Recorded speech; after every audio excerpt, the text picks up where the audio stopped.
9 justices to overturn a 1977 Supreme Court ruling that allowed public sector unions to collect fees from workers who do not want representation as long as the money is not spent on political activities. The Supreme Court will hear an 80-minute oral argument on Monday with a ruling due by the end of June. For nearly 40 years, Roberts & Roberts Brokerage has been a trusted source for buying and selling precious metals like gold and silver. They also take Bitcoin for precious metal purchases and have permanently removed the minimum purchase amount for all orders paid in the digital currency. Call Roberts & Roberts today for knowledgeable advice on buying and selling precious metals and a forward-thinking approach to new technologies. 800-874-9760 or visit online at rrbi.co. Antiwar.com reports many analysts are left scratching their heads as Afghanistan's seemingly huge military continues to flounder in the face of Taliban offensives, allowing the insurgency to seize seemingly any territory it has a mind to. Talk of poor training, low morale, etc. are all valid, but are only part of the story. The bigger problem is ghost soldiers, members of the Afghan military who exist entirely on paper and who, in many cases, are supposed to be part of the considerable defensive garrison at checkpoints and important cities. The problem continues to grow, however, and at this point, estimates suggest that 40% of the Afghan military may not even exist. The Afghan government's interest in solving this problem has been limited, as the military has struggled to find real recruits in the first place, and NATO nations pay virtually the whole bill for their security forces. Accepting fake troops has allowed them to meet their recruitment goals, and it's not like it's their money that's being stolen. This has been FPP Radio News, online at fppradio.com. In a survey, nearly 100% of boys ages 12 to 15 report that they have sex all the time and are definitely not virgins. Teens say they've gone all the way on numerous occasions, including vaginal sex, oral sex, and regular sex orgies. Previous studies suggested that most boys lose their virginity at 16 or 17. But when we gathered 13-year-olds in a room and asked them if they'd had sex, they not only said yes, but they also were clear that sex was no big deal for them, that they weren't nervous before having it, and that when they do have sex, they do it for hours at a time. And you discovered that these young teenagers have sex with nearly every attractive woman they know, including their babysitters, teachers, and even Hollywood celebrities. 10% of boys in junior high school say they received a blowjob from Katy Perry while they were on vacation in Los Angeles. And what about teenage girls? Did your study find out anything new about their sexual habits? We didn't talk to any teenage girls. The boys we surveyed told us not to because they'd probably just lie and deny it. This is the Onion News Network.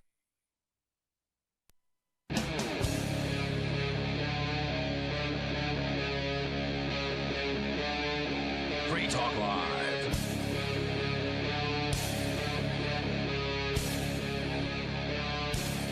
This is Free Talk Live. You can join us here, and you can bring up whatever you want to discuss. We'll give you our toll-free numbers and the Skype username here in moments. Joining you in the studio tonight, you've got Ian, Rich Paul, and Darryl. And, of course, you can join us online anytime you want over at freetalklive.com. So please do enjoy the various features that we have waiting for you there on the website.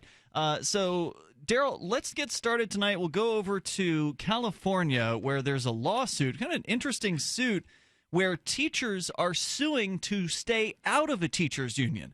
Yes. Normally when you hear about these government unions, they are real sweet deals for the government employees that are inside of the unions, right? Like, they guarantee them better wages and all kinds of benefits. And, like, when you told me about this, I couldn't understand why a government bureaucrat would not want to be in this union. But I'm sure there's a bad side to them, too, that we're not aware of, that, you know, we're not teachers, so we don't necessarily know. So the Supreme Court, the U.S. Supreme Court, heard the arguments today.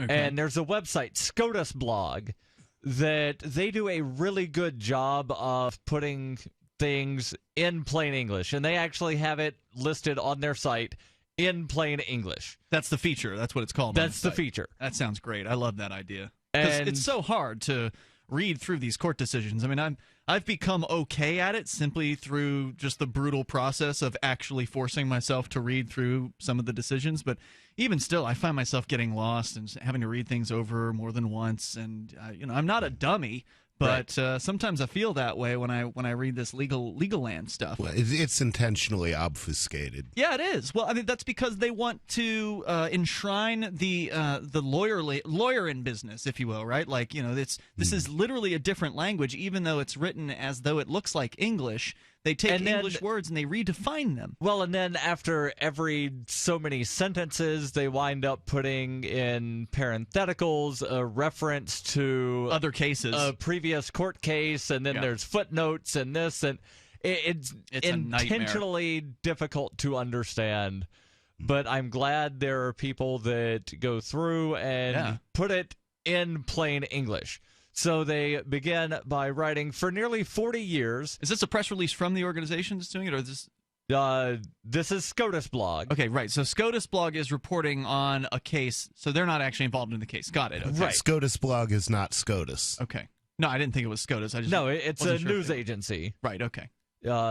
They report for nearly 40 years it's been settled that although public employees who don't join a union cannot be required to pay the unions, or rather pay for the union's political activities, they can be charged an agency fee or a fair share fee to pay other costs that the union incurs, for example, for collective bargaining.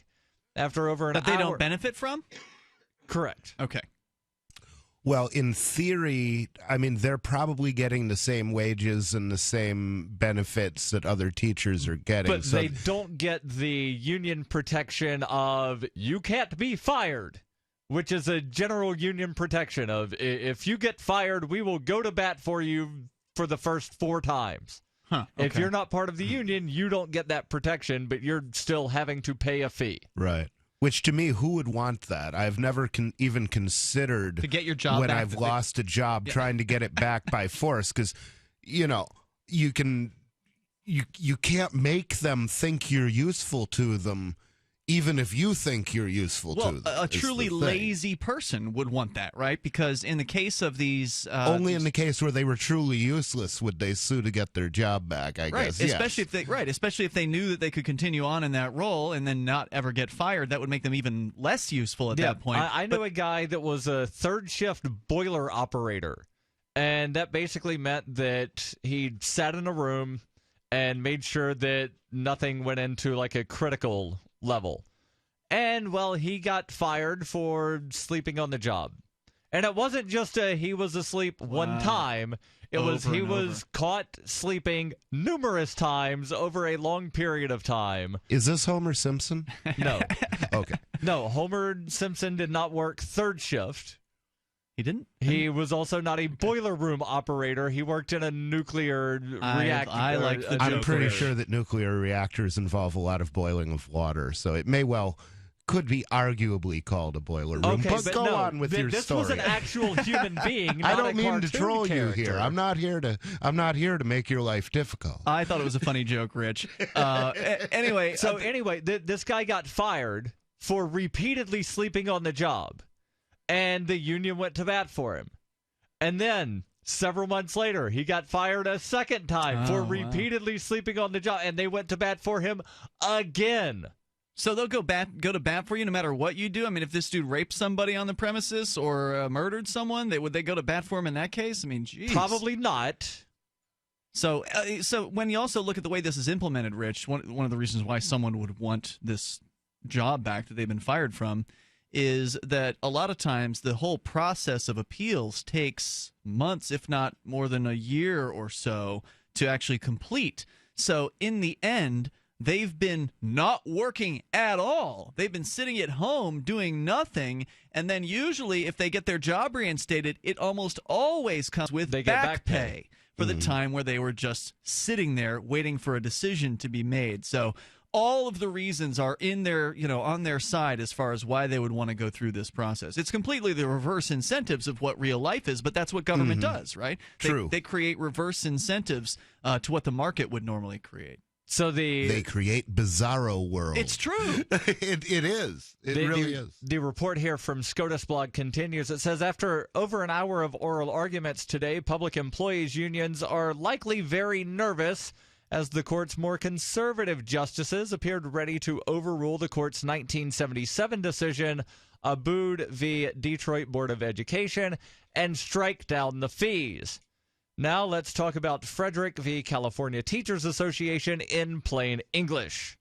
The most telling sign that the lead plaintiff, Rebecca Fredericks, and her fellow teachers are likely to prevail may have actually come from the court's 4 more liberal justices who spent relatively little time on the main legal issue before the court, that is, whether requiring non-members to pay the fee that violates the First Amendment.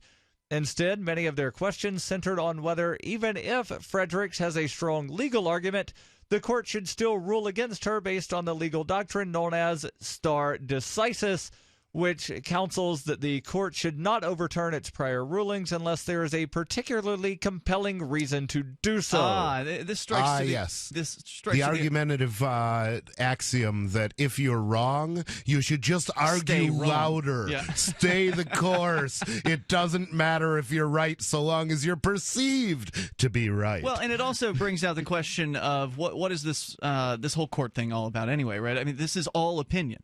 It's always opinion. Law is opinion backed with a gun. I love that. It's Mark Stevens who I think deserves credit for that one. Law is nothing more than opinion backed with a gun. But the opinion changes over time. So you look at court decisions, they will reverse themselves. Not only are they reversing it from court level to court level, obviously the one court you can appeal to the higher level courts. That's the obvious one. But then when the Supreme Court just reverses itself on a decision that it had previously made, and obviously people should be free to come to other conclusions, but it really just shows how arbitrary this whole law, the law is the law thing really is. It's all really just up to the whims of these men and women in robes. Right. And this comes back to the Oregon situation also, where basically if you read, I found out, and we discussed this last week when I was on, and the story wasn't entirely clear the way we had it. The way it played out was the ranchers were convicted of arson as terrorism, which carries a 5-year mandatory minimum. The judge said for what they did, which was basically burning a piece of land for agricultural purposes, putting them in prison for 5 years would be absurd. It's insane. So therefore, what I'm going to do is I'm going to sentence one of them to 3 months and one of them to 1 year. Okay, because he said it was unconstitutional under the Cruel and Unusual Punishment Amendment, which I think is 8, to impose the mandatory minimum. The appeals court, if you read their decision, basically said, we've done worse, and listed all of these horrible, unjust sentences that have occurred in history and said, hey, basically, if we can screw these people that badly, we can do this guy a little worse. Free Talk Live. I walk my dog every day, and I've got the best-looking dog in the neighborhood named Stanley. He's a collie mix. We meet the same people every day. They'll tell me, he's so soft, and he's so silky. And these dogs that have the brittle hair, it's coarse. It doesn't lay nice. It's not shiny. It's dull. I tell them about Dynovite. DINOVITE.com. 859-428-1000.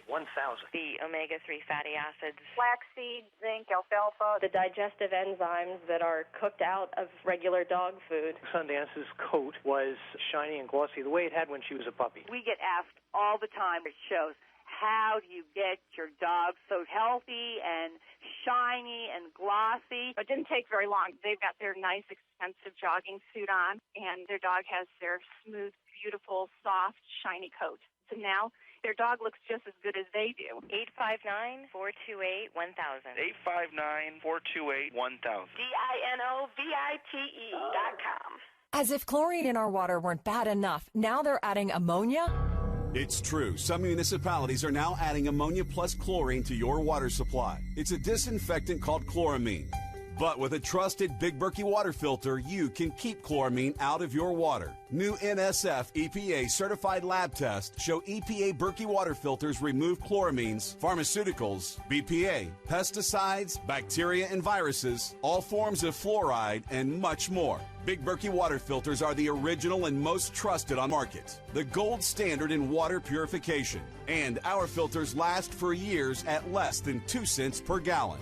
Big Berkey, the one that's powerful enough to purify stagnant pond water. Get your Big Berkey today. Call 1-877-99-BERKEY or click BigBerkeyWaterFilters.com. That's 1-877-99-BERKEY. Big Berkey Water Filters, for the love of clean water.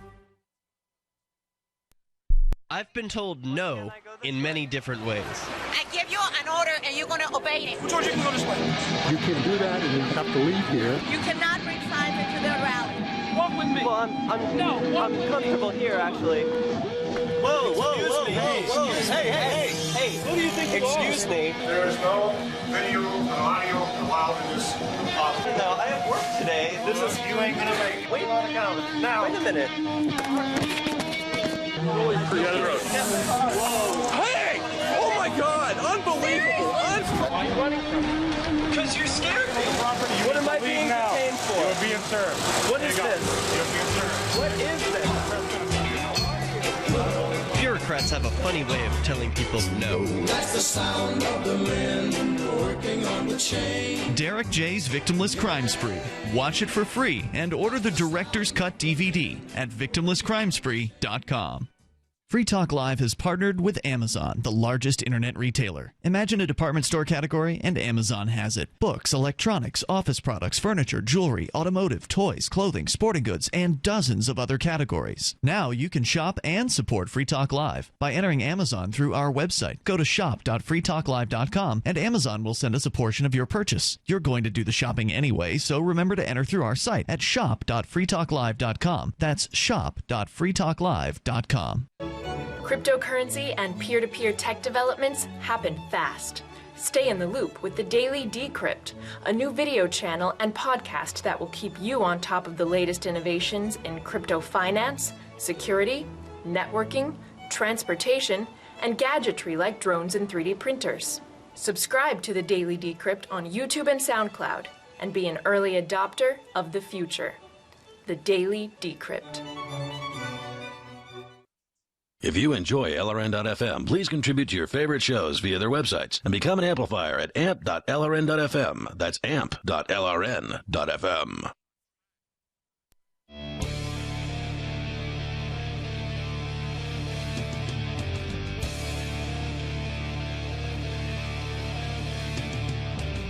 It's Free Talk Live. You're invited to join us here on the radio waves. Our toll-free number is 855-450-FREE. That's 855-450-3733. Have you ever been involved in a public sector union?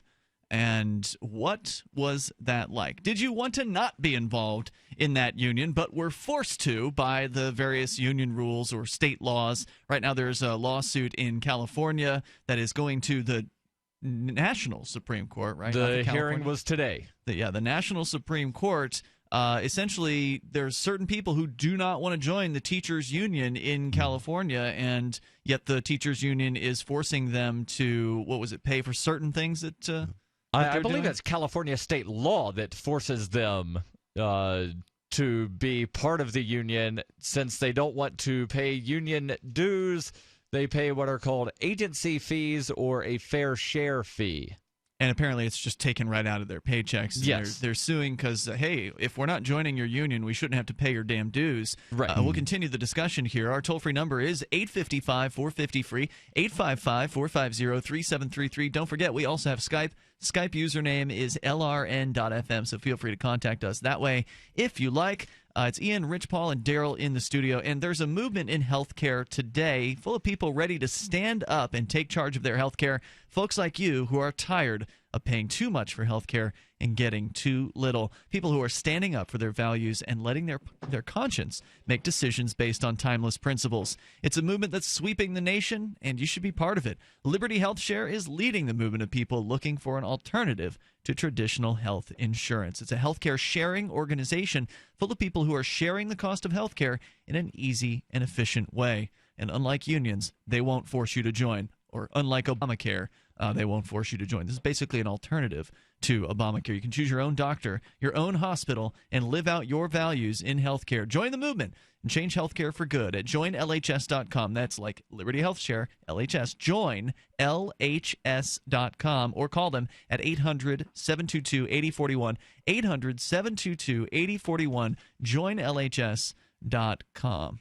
So the story here from SCOTUS blog says that the 4 more liberal justices are relying on what's called stare decisis, which says that the court should not overturn a prior court ruling unless there is a particularly compelling reason to do so. This, they write, suggests that the 4 more liberal justices realized that the battle on the merits of the case was not one that they could win, and so they shifted gears, trying to salvage a victory by convincing at least one of their colleagues that it would, as a matter of principle, be a bad idea to overrule the decision of Abood from 1977.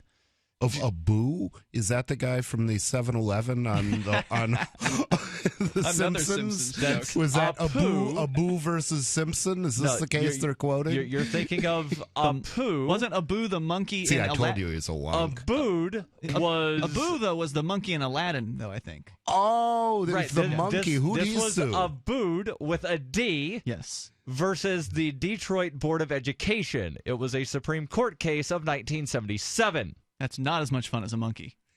No.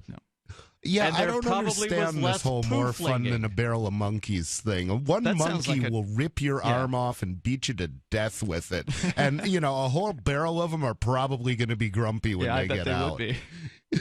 Justice Elena, I feel like I'm the adult in the room tonight. I thought you were a designated straight man. Am I supposed to be straight man tonight? Justice Elena Kagan led the charge, telling Michael Carvin, who argued on behalf of Fredericks, that public employee unions have entered tens of thousands of contracts governing millions of employees, maybe as high as 10 million employees, and that would be disrupted if the court were to overturn Abood. She then asked Carvin, what special justification are you offering here to do so?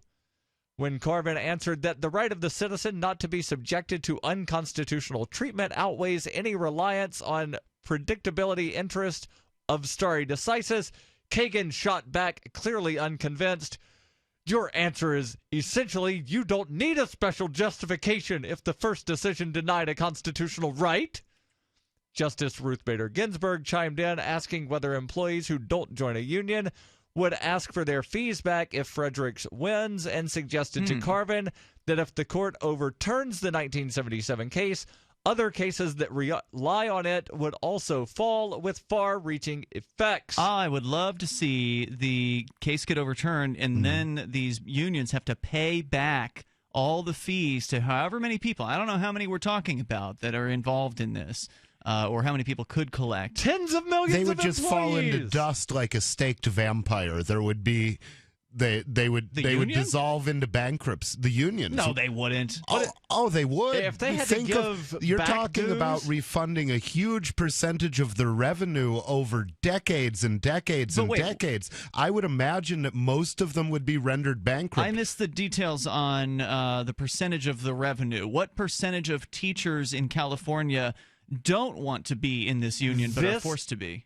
This would apply not just to teachers, it would wind up applying to every public sector employee that doesn't want to be in a union. But what percentage is that? I don't know, and they don't report on that. Right. That's not a fact of the case. Okay. The tens of millions number is... Whoa. The tens of millions number is what? The whole country and all the people who are in that unions? would be all of them. That would be all of the people in public sector unions. Not necessarily all of the people who don't want to be in the union. So my question is, if there's, let's say in California, I don't know, there's 100,000 teachers in this union.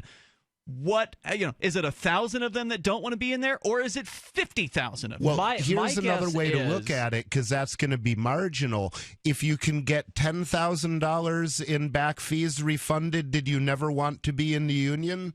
You wanted to be in union. If you can get $20,000 in back fees refunded, did you never want to be in the union? There exists for each of these people probably a number X for which they know they never wanted to be in the union. Yeah. Right, and my understanding of public employee unions in California is that California is a closed shop state, meaning if there's a union, you must have to join. Yeah. You can't opt out of it.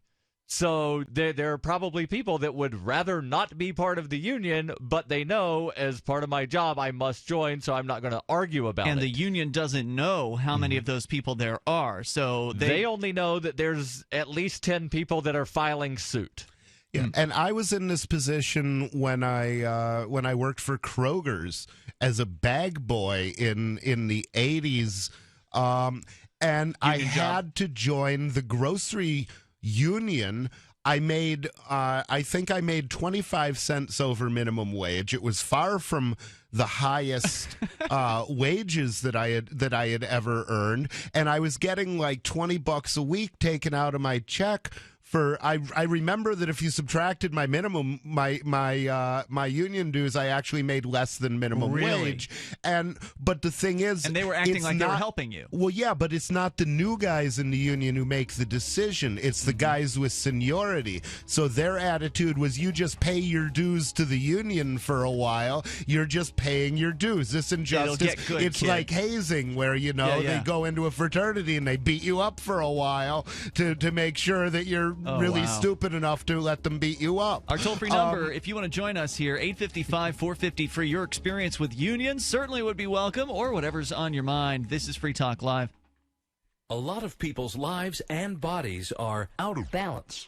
AlkaVision Plasma pH drops optimize pH level and get rid of harmful waste and acid. Just a few drops in water restores vibrance and energy and gets you back in balance. Now order 2 bottles and get $10 off your order. Sign up for monthly auto shipping and save 25%. Call 800-518-7615 or visit alkavision.com. Alkalize your body. Supercharge your health at alkavision.com. Paid non-attorney spokesperson Adam Pulaski of the Pulaski Law Firm with principal office in Houston, Texas is the attorney responsible for the content of this ad. This ad is not legal advice, and the choice of a lawyer should not be based solely upon advertisement. Services may not be available in all states. Attention Xarelto users. If you or a loved one took Xarelto and suffered a serious bleeding event, you may be entitled to financial compensation. Xarelto is a popular prescription blood thinner used to prevent blood clots and protect patients from strokes. These serious bleeding events have led to numerous cases of hospitalization and even death. Phone lines are open 24/7. Call 800-261-0937. That's 800-261-0937. This alert just came in. This special announcement is for business owners and leaders of organizations who've been waiting for the right time to build. General Steel has made it impossible to wait any longer with rock-bottom prices that could save you thousands. That's right, General Steel, America's leader in pre-engineered structures, is offering buildings at prices you will never see again. Don't miss these prices. A 50 by 100 for under $30,000. You heard right. That's 5,000 square feet under $30,000. Manufacturers, if you need a larger building, try a 100 by 100 commercial building for $129,000. You can't afford to rent with these prices. Imagine a 70 by 100 foot church building for under $69,000. With the economy improving and interest rates still at historic lows, you can't afford to wait. Call 800-917-8251. 800-917-8251. 800-917-8251. The new 4th edition of Healing Our World, The Compassion of Libertarianism, will take your understanding of liberty to a deeper level and has over 1,300 updated references, new cartoons, and a foreword by Dr. Ron Paul. With discounts for multiple book purchases, the 4th edition of Healing Our World is a great gift for the liberals, pragmatists, environmentalists, and Christians in your life who think libertarianism is cold-hearted. Get yours today at healing.freetalklive.com and use promo code FTL for a $5 discount. The 3 most important things you can do for Free Talk Live are: 1, share 1 episode a week on Facebook or in some other social networking site. 2, buy the things you buy online through shop.freetalklive.com. 3, give $5 a month to the AMP program. It's my firm belief that Free Talk Live's AMP program is the best use of your charitable dollar among liberty-oriented organizations. Support all the organizations you love, but make sure you give $5 a month to AMP at amp.freetalklive.com. Free Press Publications is an independent, alternative media and publishing company founded in June 2009 with the mission of ensuring a free press for the freedom movement and is committed to spreading the message of peace, freedom, love, and liberty. FPP also gives new authors an avenue for publishing freedom-oriented material. FPP brings you daily news and commentary on the website, fpp.cc, as well as a daily 5-minute newscast, FPP Radio News, and weekly news, views, and commentary in the FPP Freedom Minute and Peace, Love, Liberty Radio at fppradio.com, and the monthly newspaper, FPP News, at news.fpp.cc. Find FPP online at fpp.cc. That's fpp.cc, as in Creative Commons. You can put the Liberty Radio Network on the air in your area. Visit broadcast.lrn.fm to learn how. Broadcast.lrn.fm.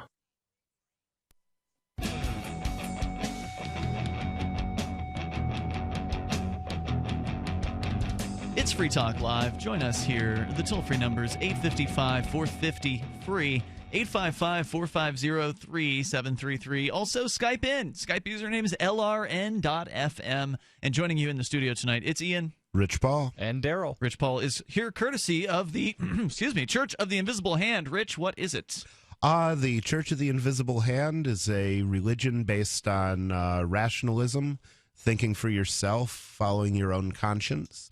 We believe that, the final arbiter of right and wrong for you should be the conscience you were born with, provided that you don't interfere with the rights of another. With the other's conscience, yeah. Yes, exactly. Everybody has equal right to follow their own conscience, and so the only thing that you must not do is violate those equal rights of others. And that's very close to what Thomas Jefferson said in the Declaration of Independence. There's a lot of sources for it in Wicca. And it harm none, do as thou wilt, shall be the whole of the law. And you can go to learn more about it over at invisiblehand.church. Yes, you can. Our toll-free number, 855-450-FREE. Let's go to Zach in Chicago. We're talking about public unions, and I know, Darryl, you had a union story that we can get to here in a moment, but maybe you want to share stuff with us. Zach, you're on Free Talk Live.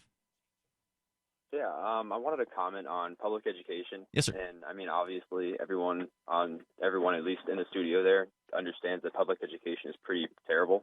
Yes. But I do have a younger sister that is actually a sophomore in high school. And it's really funny because she'll talk to me and she'll say she actually has a social studies teacher who is openly communist. So okay. She has, it's right. It's pretty crazy. And that's, at that age with a bunch of children who can't think critically or who won't think critically, a communist social studies teacher can do a lot of damage. Well, that's why a lot of people who are in college are really into socialism, because they've been around that the entire time in the government schools. And by the way, I prefer government school rather than public school, simply because public school has sort of this connotation of, well, we have to have public schools. People need to be educated. But when you say government school, I think it really brings it down to a more understandable, these things suck kind of level. And not all public schools are funded through theft and coercion. Someone, in theory, could open a school privately funded and say anybody that lives within 100 miles of here can send their child here and doesn't have to pay a dime. It's open to the public. Just like most businesses are open to the public, but they're not considered public institutions. Right. In the same way. So, sorry to interrupt your train of thought there, Zach. No problem. All right, so what I wanted to say is that I feel like this is kind of an indicator of, how bad things are getting, to where that, at least when I was in school, government school, and then, I dropped out and did all that homeschooling stuff, and it was an interesting experience. But when I was in government school, I definitely saw a pattern as to social studies teachers, civics teachers, or even any teacher or employee at a government school was not supposed to talk about their political philosophies, really, and not because, they're there to teach. They're not there to persuade people to think a certain way. And, she'll talk to me about this stuff because she knows that I'm like a, hardline anarcho-capitalist who absolutely hates communism and the idea of it. And she'll tell me, every day, she'll call me. She's like, here's my, communist teacher story of the day. And it's all it's crazy how she is just railing against free markets and telling these kids, the follies of the free market, and how that, if you're not a communist, you don't care about people. And it's crazy. and it really does. And then she actually went to talk to the department head, was like, look, this teacher is like straight up telling people that they should think like a communist, and nothing happens. And it's of course not. I think it's an interesting. You can't get teachers fired. I remember when I was in school, and there were some bad teachers or whatever, that like the known bad teachers, and you could never do anything about it. You can only get them fired before they have tenure, which is pretty hard to do. Yeah, and in a free market, teachers like that would not be a problem. I mean, there would probably be schools in a free market that taught weird religious doctrines like socialism and Christianity, but you wouldn't have to send your kids to that school. People who thought that way might send their kids to that school, but that also has a benefit, which is their kids don't mess up your kids. Yep. And then the liberals can have their own schools, and the conservatives can have their own schools, and the Christians can have their own schools, or whatever the breakdown would be in the marketplace. We don't know what it would look like, but one thing's for sure: whether or not you have kids, you wouldn't be forced to pay for the schools with which you disagree. And exactly. So I don't disagree. So frequently, libertarians are accused of being anti-education, but I'm not anti-education. I'm just anti the government's education. I want to have the freedom to be able to fund the educational models that I think are the most valuable, not what some government bureaucrats think are the most important. Zach, I'm curious about your sister, though. Is she how's she on the ideas of liberty? Does she speak up in class, or is she just sort of relaying stories to you? Oh yeah, she says that the entire class hates her, and that the teacher hates her, and that all she does is they'll have like little activities that are obviously kind of put in place to put little kernels of communism in kids' brains, and she'll always like speak out and be like, that's not true. But she's a sophomore in high school. She doesn't have like the knowledge base and the literary base to be like, well, I can prove that this is wrong, and here's an example. So yeah, I mean, I'm just encouraging her. Like, I don't think if she wants to have some fun with that teacher, I would be delighted to suggest some economics books and some things that she could learn, both to expand her knowledge and also to make that teacher look really funny whenever she gets a chance. I think Rich has got some good suggestions there. Certainly never hurts to bone up on your knowledge on the issues, but really when it all breaks down, to me it's a moral argument. And you can always make this argument regardless of what you know about statistics and facts and who's and what's and where's. The idea of government, and in this case communism or whatever the organization we're talking about, forcing itself upon people, forcing their system, not allowing someone to opt out. It's really the moral question of, should I be free to say no and control my own destiny and make my own decisions with my own life and my own money? And under those systems, like socialism and communism and fascism, and this corporatism that we have today, or whatever you want to call what we have today, then you don't have that freedom to make that choice. So you don't have to know about, what studies show or this and that, because the thing is, when you get bogged down in, well, this study shows this, or, this economics expert says this, then there's always somebody on the other side who can, trot out other studies that have found the opposite or whatever. I heard something on the radio a couple days ago, and it's something that I heard many years ago. There's lies, there's damn lies, and then there's statistics. Yeah. That's definitely true.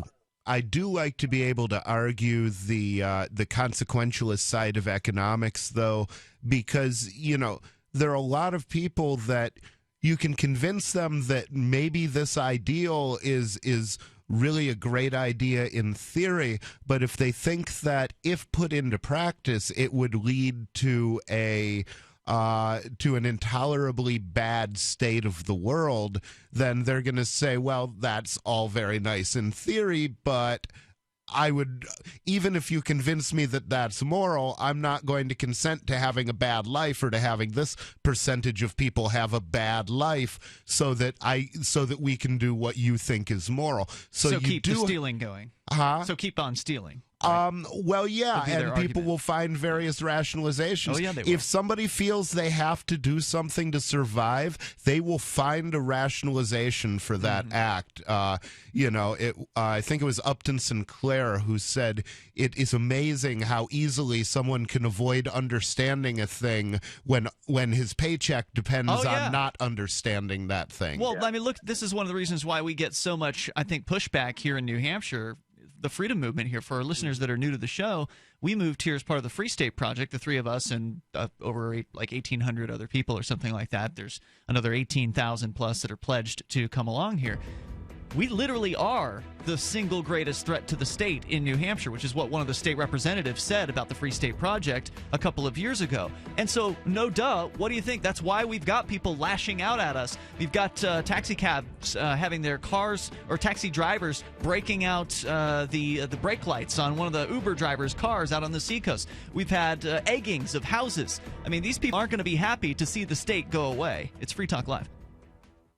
All right, listen up, because this is the most important thing you're going to hear all day. What if I said you could make money flipping houses without any cash, credit, or manual labor? And what if I said you could do it part-time from the comfort of your home? Sound unflippin' believable? Hi, I'm Preston Ely, and I'm going to prove it by sending you a free copy of my smash hit selling book, How to Get Rich in Real Estate. It sells online for $19.95, but I'm giving away 5,000 free copies this week. To get one before they're gone, call 1-800-961-8439. I used to be so broke. I had my electricity shut off 9 times, but I figured out a simple way to make money flipping houses without even breaking a sweat. Now I'm living the good life, and so should you. Listen, if you're sick and tired of stressing about money, this book could change your life. Hands down, it's the fastest, easiest way to get started in real estate. Let me prove it. Call right now to find out how to get your free book. When they're gone, they're gone. Call 1-800-961-8439. 1-800-961-8439.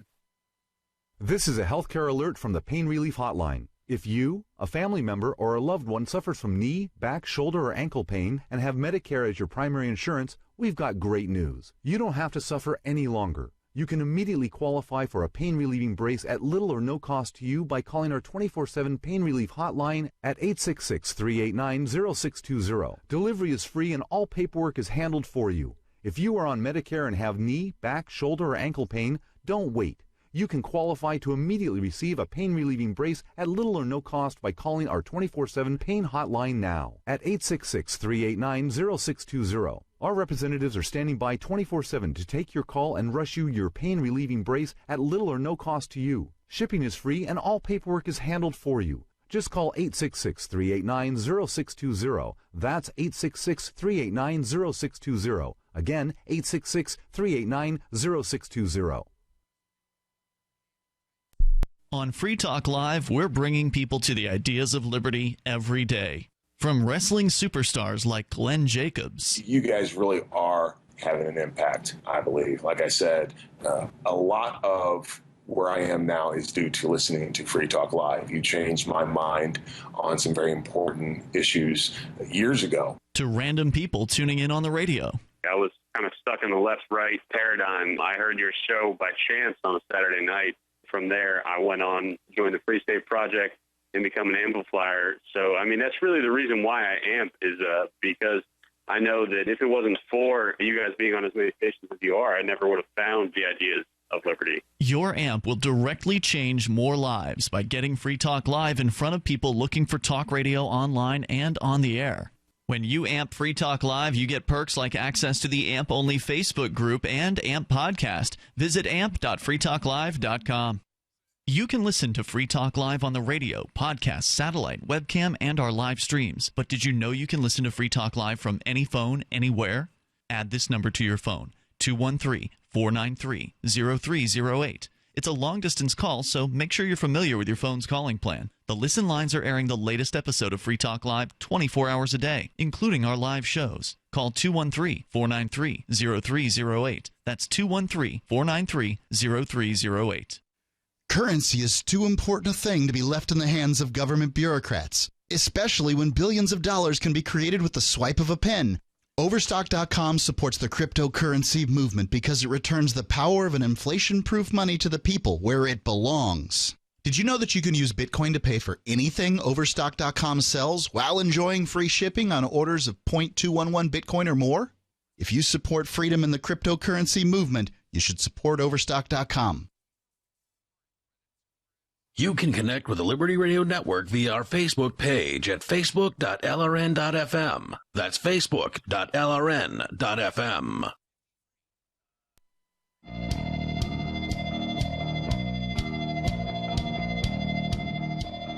It's Free Talk Live, and you're invited to join us right here, toll-free, 855-450-FREE. That's 855-450-3733. Joining you tonight, it's Ian.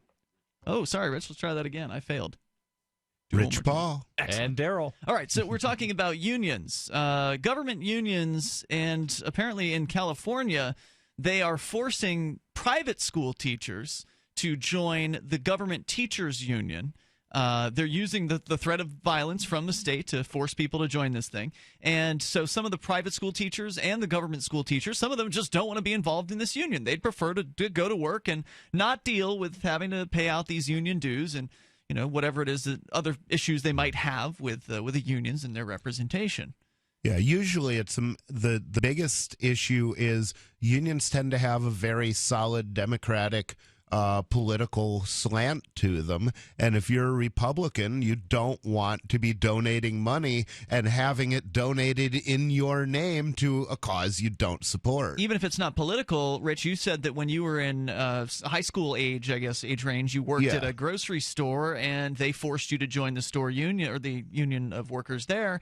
And you did the calculations, and you found out the money that was going to the union fees was greater than the amount that you would have that you were supposedly benefiting from being in that union in the first place by an extra, raise in the pay. So it wasn't even worth it.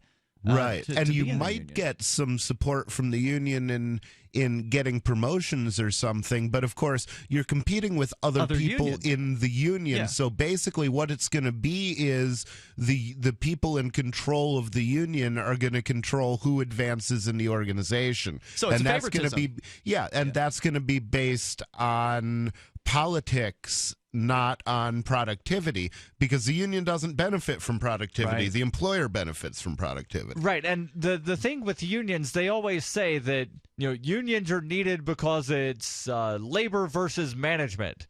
But what unions really become is labor versus labor, not just for the reasons that Rich pointed out, but also because you've got these unions that will basically artificially inflate the salaries of what people are getting paid for their labor, which then disincentivizes them from looking for work elsewhere at some place with better working conditions, because, well, if I leave here, then I'm going to take a pay cut of however many dollars an hour. Right. I've already been here for 5 years, and I get $1 an hour raise every year regardless, and if I Stick leave, it out, work a job you hate. yeah.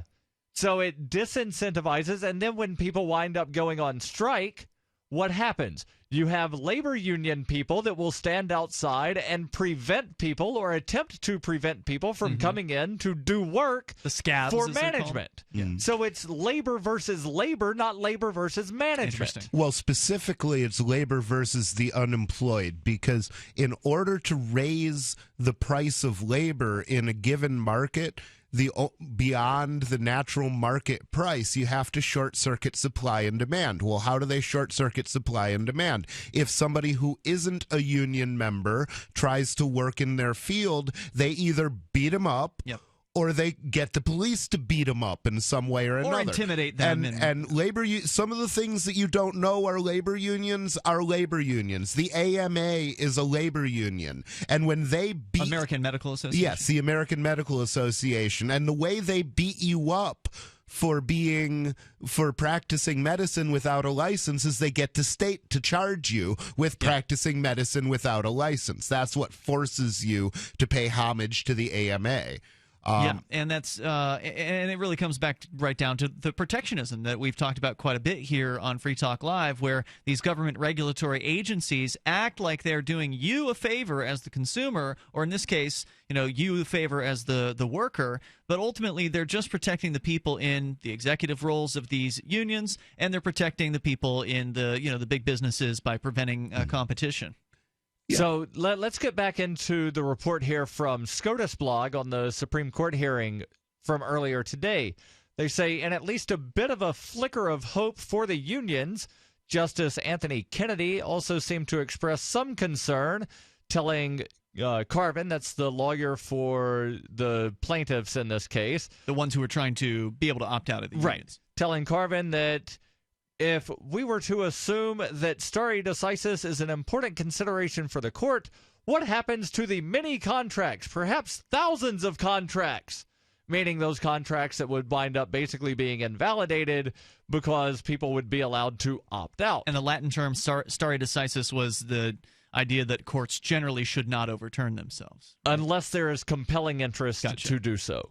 Carvin stood his ground, telling Kennedy that the extent to which unions and governments may have relied on the court's previous decision is irrelevant.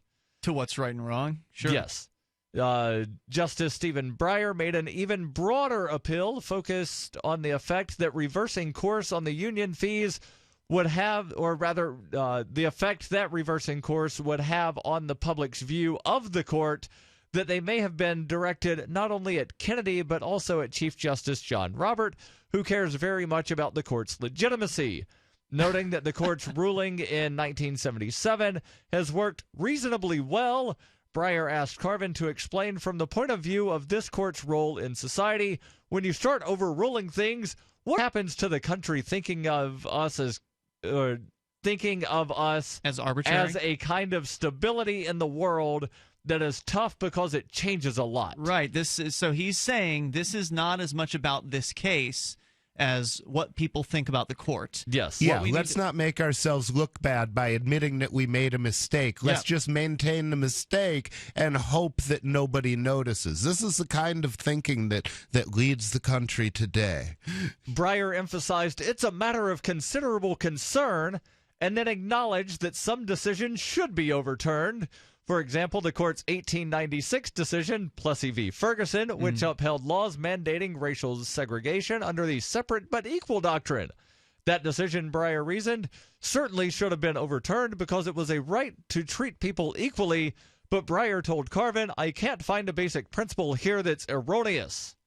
Questions from the court's more conservative justices confirmed that the more liberal judges had good reason to be concerned that Fredericks had the advantage on the merits, as the more conservative justices displayed skepticism about virtually all of the major arguments proffered in support of the union fees.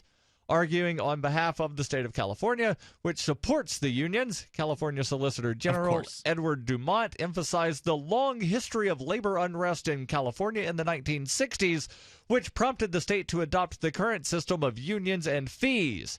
California has a critical interest in managing government workplaces, Dumont told the justices. The critical interest argument. And it needs to be able to deal with a single union that employees also perceive as adequately representing their interest. The fees at issue in the case serve an important interest in ensuring that such a representative The thing exists. that's killing me here is that the union people say, oh, well, we need this union to protect us against our employer. Well, who is your employer? The state. And who is fighting for your continued existence? The state. So how is it that they are fighting for your right to protect your people from them? It seems like there's a really unnecessary middleman going on here. That's madness. From the whole standpoint of the concept of unions, to where somebody's representing the workers and someone's representing the shareholders of the company, that would be management. Well, in the case of public sector employees, who's representing the interest of the taxpayer? Because when you go to these labor disputes to where the union says, we want more money, the government can't really say, well, here's our profit margin. This is how much money we bring in. The union just raise taxes. Yeah. So there's no one arguing in these disputes on behalf of the taxpayer. The write-up here continues. It says, Justice Antonin Scalia voiced sympathy for the state's need to run its workplace smoothly, but he was nonetheless dubious about both the need to change non-members, or rather charge non-members a fee, and the consequences if the court were to strike down the fees. Scalia asked Dumont to explain why public employee unions would not survive when unions representing federal employees don't charge non-members similar fees, but nonetheless prosper.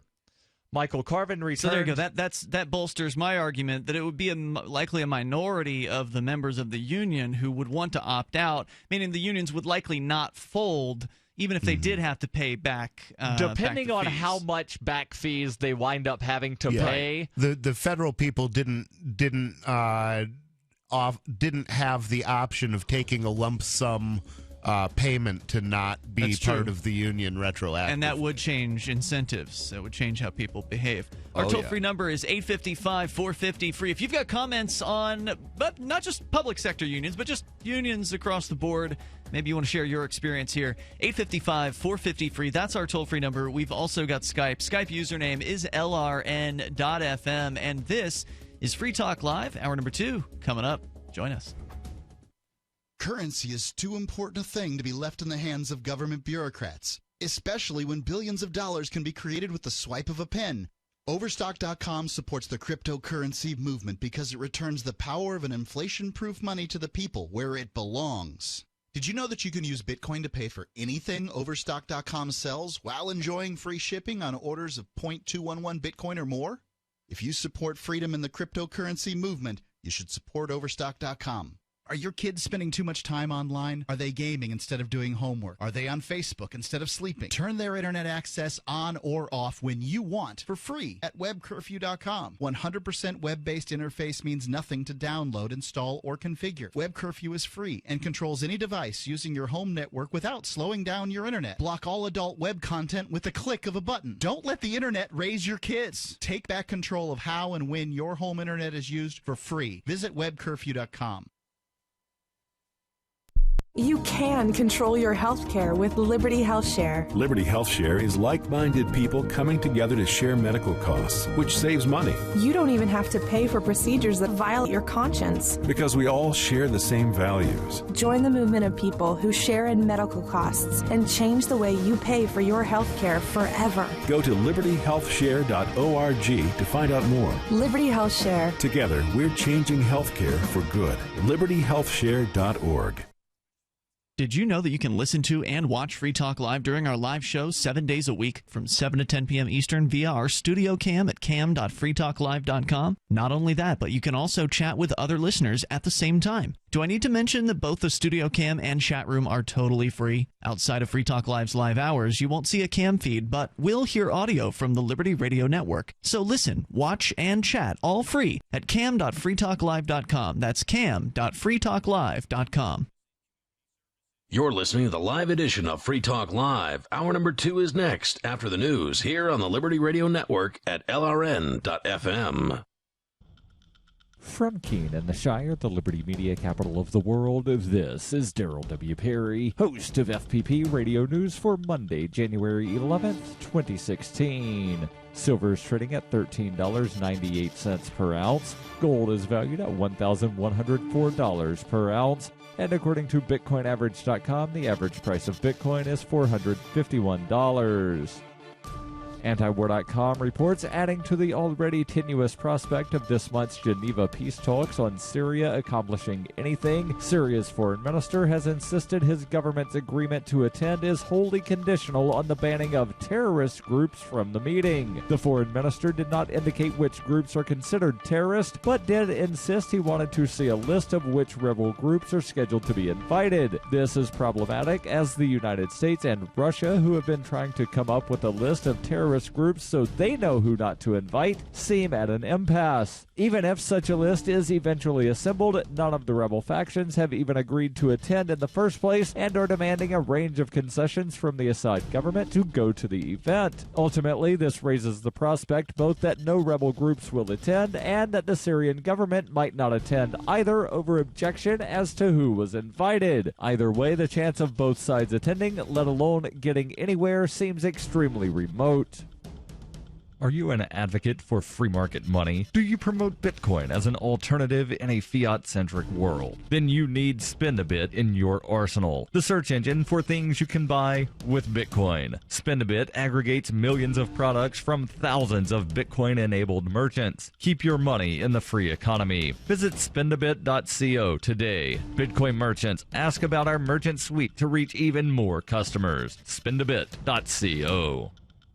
Reuters reports the U.S. Supreme Court will consider on Monday a conservative legal challenge targeting public sector unions when the justices take up a case brought by non-union teachers in California who object to being compelled to pay for collective bargaining. The dispute pits 10 public school teachers and the Christian Educators Association International against the California Teachers Association, an influential union with 325,000 members and a history of backing liberal political causes. The case could erode organized labor's influence by allowing public sector workers who are not union members but are forced under the state to pay agency fees equivalent to union dues to stop providing this money. This would reduce the income and political clout of public sector unions. Such a ruling would apply in 25 states that do not already have what are known as right-to-work laws that prohibit workers from being forced to pay union dues. A ruling in favor of the non-union teachers would be a blow to organized labor because unionized teachers and other civil servants in states without right-to-work laws comprise its main power base. The teachers who joined the lawsuit are asking the 9 justices to overturn a 1977 Supreme Court ruling that allowed public sector unions to collect fees from workers who do not want representation as long as the money is not spent on political activities. The Supreme Court will hear an 80-minute oral argument on Monday with a ruling due by the end of June. For nearly 40 years, Roberts & Roberts Brokerage has been a trusted source for buying and selling precious metals like gold and silver. They also take Bitcoin for precious metal purchases and have permanently removed the minimum purchase amount for all orders paid in the digital currency. Call Roberts & Roberts today for knowledgeable advice on buying and selling precious metals and a forward-thinking approach to new technologies. 800-874-9760 or visit online at rrbi.co. Antiwar.com reports many analysts are left scratching their heads as Afghanistan's seemingly huge military continues to flounder in the face of Taliban offensives, allowing the insurgency to seize seemingly any territory it has a mind to. Talk of poor training, low morale, etc. are all valid, but are only part of the story. The bigger problem is ghost soldiers, members of the Afghan military who exist entirely on paper and who, in many cases, are supposed to be part of the considerable defensive garrison at checkpoints and important cities. The problem continues to grow, however, and at this point, estimates suggest that 40% of the Afghan military may not even exist. The Afghan government's interest in solving this problem has been limited as the military has struggled to find real recruits in the first place, and NATO nations pay virtually the whole bill for their security forces. Accepting fake troops has allowed them to meet their recruitment goals, and it's not like it's their money that's being stolen. This has been FPP Radio News, online at fppradio.com. A harrowing situation on Broad Street came to its conclusion Thursday night as a group of hostages were freed from local comedy club The Laugh Up Lounge after a tense 7-minute stand-up set. Every once in a while, he'd grab his notebook, and I'd think maybe this is it. Maybe he's going to let us go. But he just kept talking. Additionally, The Onion recovered this video footage from the cell phone of one of the many captives. Hey, sir, what do you do for work? If someone sees this, help us. Please help us. Yeah, micromanagement. You guys are totally going to wang it out. Oh, my God. Oh, my God, no. Cool. I'm not a religious person, but at one point I said the Lord's Prayer, and it actually had a calming effect. Like Jesus was standing next to me and said, "You're going to get through this." I mean, sometimes you're just in the wrong place at the wrong time. You know, don't take life for granted because you just never know when something like this could happen. So, this is the Onion News Network.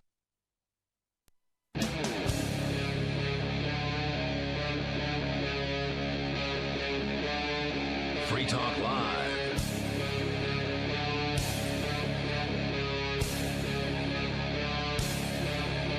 It's Free Talk Live, and you can join us here. Toll-free number, 855-450-FREE. That's 855-450-3733. And with you in the studio tonight, you've got Ian. Rich Paul. And Darryl. So we were talking in the last hour quite a bit about the public sector unions and just unions in general, but specifically a court case out of California where, and you did a little digging, Darryl. I just picked a number out of thin air, 100,000 teachers union members. Turns out there's 300-something thousand. 325,000 public sector teacher union members. That's huge. I mean, that must be in America. That's in California. 300,000 in California? Yes. It's shocking, but yeah. California's a big state. Yeah, there's a lot of people that live there. That's true. Okay, but that's one California teacher for every 1,000 U.S. citizens, because there's 300 million U.S. citizens. I'm not saying you're wrong. Yeah. I'm just saying, wow, that's a freaky number. Where's the stat come from? Just curious. It's a programmer thing. We look Reuters. for weird numbers. Unless there are teachers that don't live in California that are members of the California Teachers Association, there are 325,000 members of the California Teachers Association. It may well be that they include retirees and true. such. That would explain that number to me much more easily. So if you want to share your experience with being in a union, unfortunately, you were forced to be in the union, or maybe you loved being in the union, you certainly are welcome to share your thoughts here. 855-450-FREE. That's 855-450-3733. The Supreme Court hearing the case that could, if they rule in the right direction, which would overturn a previous Supreme Court ruling. If they overturn a previous Supreme Court ruling, it would result in union members being, not just in California, but union members across the United States being able to opt out. Public sector. It would not affect private sector union members. But yet, apparently, there's a church involved in this lawsuit, or church teachers of some sort. Yeah, the Christian Educators Association, which is billed as a secular alternative to the teachers' unions, and they openly advocate that their members proselytize in the school setting. How can they call it a secular alternative if they're proselytizing? Or rather, an alternative to the secular union. I'm sorry. Okay. So these guys, so I see their interest. They're wanting to be a union. Right, they want to recruit from the teachers' union. Yes. Okay, that makes more sense at this point. So our toll-free number is 855-450-FREE. We've also got Skype. Join us here. Skype username is LRN.FM. Was there more that you wanted to share from this decision without getting too bogged down? Well, it's not a decision. It's just the hearing. You were recapping some of the actual back and forth of right. The, so of the there's today. One more paragraph here that's very important. All right. Justice Kennedy downplayed what the union characterizes as a free rider problem. The idea that a public employee who declines to join the union that represents him benefits from the union's work on behalf without him paying for it. He told Dumont that many teachers strongly disagree with the union's position. Charging them a fee, he suggests, does not solve the free rider problem, but instead makes a compelled rider. Nice. Can you tell me that in better English? What does that mean?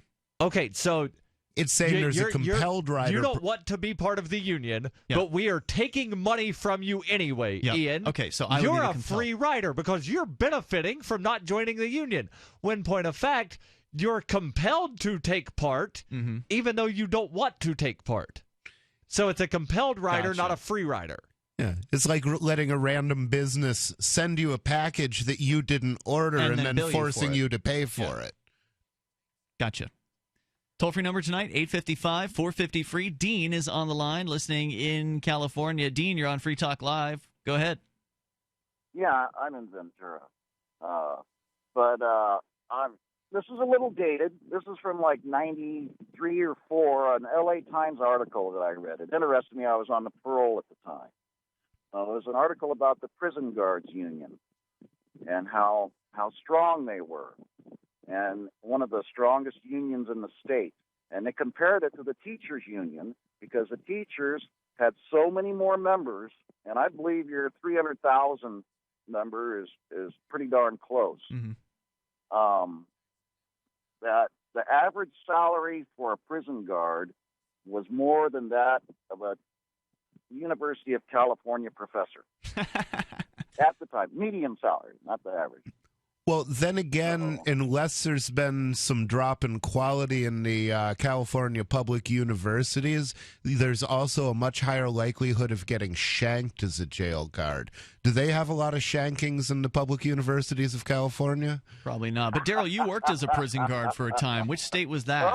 I was in Pennsylvania. Biased. But Here's a question that I have. When looking at compensation, you have to look not only at salary, but other benefits. And like I know getting shanked. that's definitely not a benefit. Sex with prisoners. It's a benefit of negative value. But no, so just straight salaries. So college professors wind up getting a lot more time off and vacation Sex than a with college prison students. guard does. Yeah. They probably get better health and some other sort of benefits that are not visible right there when looking at salary. Mm-hmm. So you really need to look at total compensation package, not just salary. It would be interesting to compare the salaries of men who work in men's prisons and men who work in women's prisons and find out if the ones who work in women's prisons are giving their employer a discount because they have better benefits. I've seen some of the girls in F Block here in jail. Are you talking about like sexual benefits? Because I don't know about that. Well, you've seen some of them, but I've seen all of them, and although some of them are as you say, some of them are not. How did you end up seeing all of the girls in F Block? By the way, for listeners that don't know, we both sat in the same jail here for civil disobedience in Keene, New Hampshire. It's true. I meant that in more of a spiritual third eye sort of way, and that I've seen the beauty in some of them that you missed. Of course, I was also in much longer. That's and true. Marginal They get value prettier. indicates that, the longer they keep me in jail, the prettier the girls get. And that pretty much matches my experience. Well, marginal value for the win. Did your cellmate get any prettier while you were in there?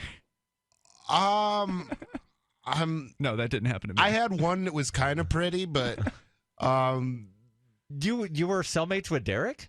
Huh? He was. Yeah. No. Actually, I was in. One of my cellmates was this guy. I personally think he was gay, but he wasn't admitting it in there, and I don't know that I blame him. Although, Derek, of course, has the personality to carry it off, and Derek J, by the way, you're referring to a former co-host here on Free Talk Live who hopefully we'll get him behind a microphone one of these days. He's currently in Uruguay enjoying some much-needed time off with his boyfriend down there in what is the summertime in Uruguay. So very, very cool for him. Where were we on this? Do we have more, Darryl, or did you wrap that up? We pretty much wrapped it up. Okay. There is more to the report from SCOTUS blog. Yeah, but I think we made it pretty clear. Not necessarily anything that I feel is relevant to get into, because we did pretty much cover everything they're talking about. You were in a here. men's prison where you worked, right? There was a women's unit of the prison. Okay. But the policy was to only have female guards work in the female unit. They did not have that policy in Cheshire County at the jail that we were at. No. As a matter of fact, one of the awful things that they did to women in the Cheshire County jail is they had these 2 suicide cells in our block. In the men's block. In the men's block. Right. Our block was a male block, and these cells had full frontal glass doors, and they would put suicidal women in there so that 20 guys were watching when they used the bathroom and did everything else. Yeah. Oh, that's horrible. It was awful. It really was. I wrote a blog post about it, and they stopped doing it actually after the blog post. 855-450-FREE. That's our toll-free number. A little bit of media goes a long way when you get liberty-minded folks who have the ability to do that. And we do. It's Free Talk Live. Think you're fat? You might just be bloated.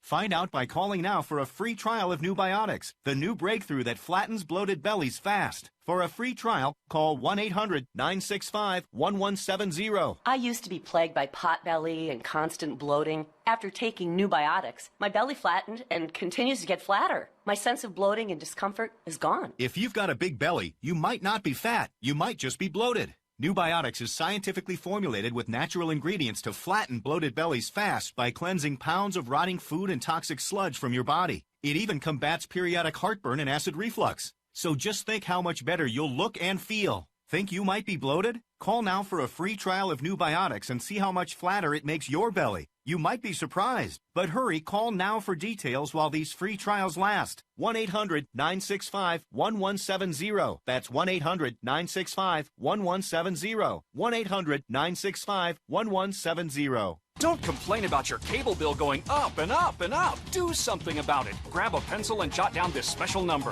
1-855-905-MY-TV. The more cable TV rates go up, the better digital satellite TV looks. Say goodbye to the cable guy and get more of your favorite channels in 100% digital quality for less money. Call 1-855-905-MY-TV. Sign up for packages starting as low as $19.99, and there's no equipment to buy. You get free HD TV upgrade, a free DVR upgrade, and free professional installation. You control what you watch when you watch it. Record your favorite shows, pause and rewind live TV, even skip the commercials. Watch local channels too. At just $19.99, what are you waiting for? Pull out your major credit or debit card. Call 1-855-905-MY-TV. 1-855-905-MY-TV. Say goodbye to the cable guy. Cut costs and get more. 1-855-905-MY-TV. 1-855-905-MY-TV.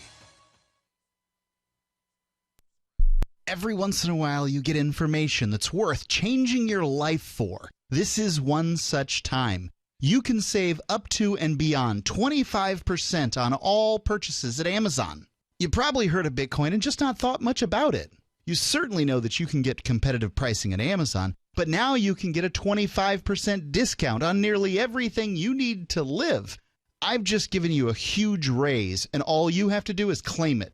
You go to saveitpurse.com and open an account. Do this right now. Don't wait. Then you fund the account with Bitcoin. I know this sounds unbelievable, but at my house, we saved as much as 45% off of a new item on Amazon. This information is worth you changing the way you do things. Go to saveitpurse.com right now, get signed up, and cash in on the huge raise I'm offering you. 15 to 25% off of everything at Amazon through saveitpurse.com. It's saveatpurse.com. LRN.FM is proud to announce our official listening apps for Android and iOS devices. Now you can easily tune into our streams anywhere, anytime on your smartphone or tablet. Just visit apps.lrn.fm or search for LRN.FM in the Android or Apple app stores. Please download, rate us 5 stars, then share the link on your social media and let your friends and family know how you're listening to LRN.FM. Download it now, free at apps.lrn.fm. This is your Roberts & Roberts Brokerage Daily Precious Metals Update. In early trading on Friday, gold is $6 lower at $1,103 per ounce. Silver is down 23 cents at $14.13 per ounce. Bitcoin is trading at $456 US. There was an estimated $2.5 trillion loss of equities value so far this year.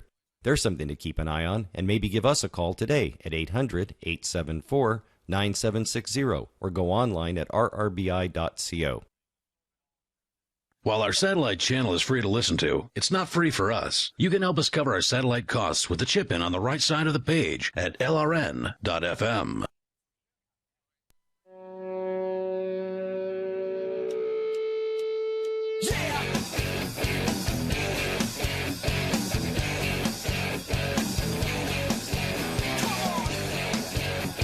Talk Live. Join us right here, toll-free at 855-450-FREE. Our toll-free number again, 855-450-3733. We've got Skype as well. The Skype username is lrn.fm. And we're inviting you to join us in real life at the upcoming Liberty Forum, February 18th through the 21st. It's a Thursday. Yeehaw! Yeah, it's going to be great. Thursday through Sunday, and it's going to be right here in the heart of the wintertime here in New Hampshire.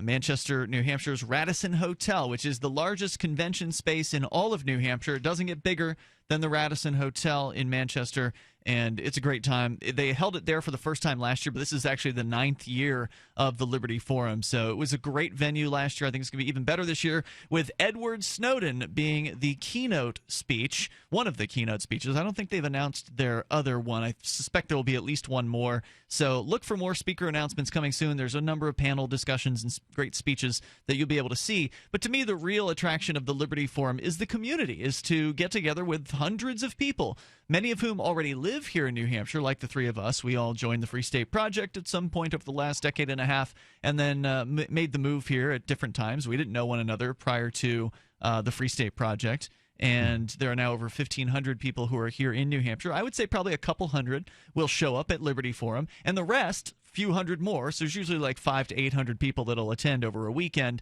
The rest of them are people like you, maybe people who are thinking about coming to New Hampshire as part of the Free State Project, or maybe you've already decided you want to come here, but you're just not ready to make the move yet, and you want to come experience what it's like to actually kind of be here for a period of time and experience the community of activists that we have. Because it's one thing to hear us talk about it here on Free Talk Live, and it's a whole other thing to actually meet the very people that you hear on not just this show, but that you hear about, talked about, and you see over at freekeen.com and the various other, Dave Ridley's Ridley Report.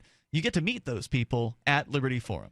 And not just that, but I came for 2 years to Pork Fest before I moved up here. Which is the Porcupine Freedom Festival, which is the other event the Free State Project puts on each year. True. Yeah. And, the people I got to know there were the people that I was able to reach out to when it was time for me to come to New Hampshire and say, hey, I'm coming to New Hampshire. Is it okay if I crash on your couch for a while? Will you show me around, show me where to buy a open carry holster? And, right. So you made connections that allowed you to lay the groundwork for your eventual move. Exactly, cool. Exactly. And I also got the inspiration that made me say that the time to move is now.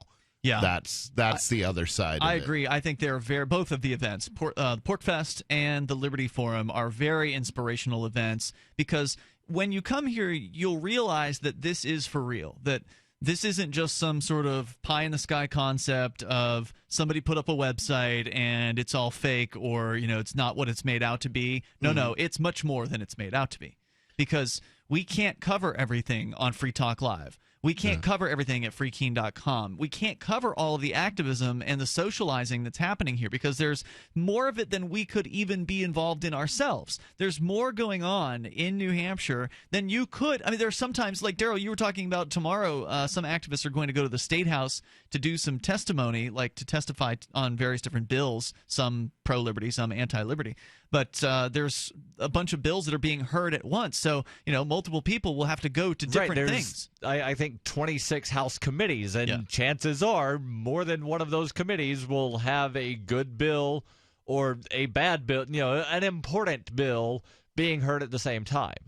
Right. So and that's just happening in the House. So there's other things going on elsewhere in New Hampshire. There's also Senate hearings and other things that aren't related to the legislature. Right. And, there's parties that go on. There's socializing that happens, too. So there's a bunch of action, like political, and there's even been civil disobedience here.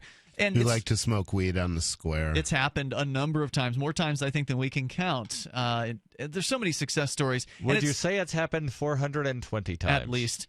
It's starting to get out, though. The word is starting to get out about the Free State Project. By the way, nhlibertyforum.com if you want to join us there, February 18th through the 21st in Manchester, nhlibertyforum.com. Go grab your tickets, lock in your hotel room. But the Free State Project is also about to complete its goal of 20,000 signers. And this is something you're going to hear more about. I mean, you've always been hearing Free Talk Live talk about the Free State Project since the beginning of Free Talk Live, basically, more than a decade ago. But now it's really getting into gear. Like within the last month, there have been another 5% or so, I think, that have added into the totals over at the Free State Project. The goal is to get 20,000 people who love liberty, not just average people, but people who love freedom, the idea that you should live your life how you want as long as you don't hurt anybody else in the process.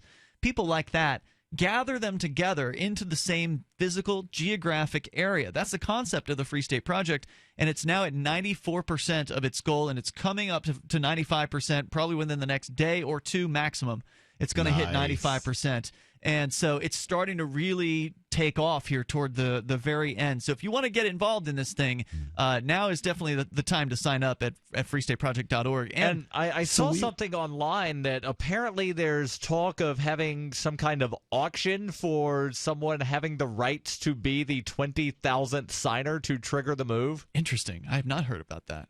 Yeah, I saw it. I forget where the discussion was, but somebody had pitched out the idea of there should be an auction for the rights to be the person that triggers the move. That's a cool idea, because the Free State Project is doing a fundraiser right now where they're looking to raise like $40,000 to finish this thing off as quickly as possible by advertising on Facebook. Apparently, that's been working for them, doing some of these Facebook ads, which I'm glad to hear that, because I've always thought that Facebook's throwing money down a hole. And I wonder if it's the Facebook ads as much as it is just people getting excited about the very end of this. But either way. Could be a combination. Yeah, either way, it's wrapping up real soon. So if you want to be within that first 20,000, go to freestateproject.org and hit the sign up button. And then there's a story over here that was published today, or the other day, actually a few days ago, over at Laissez-Faire Books. LFB.org is their website. Chris Campbell, who's actually in Thailand apparently, is writing about the Free State Project. Apparently some libertarians are just now coming across it.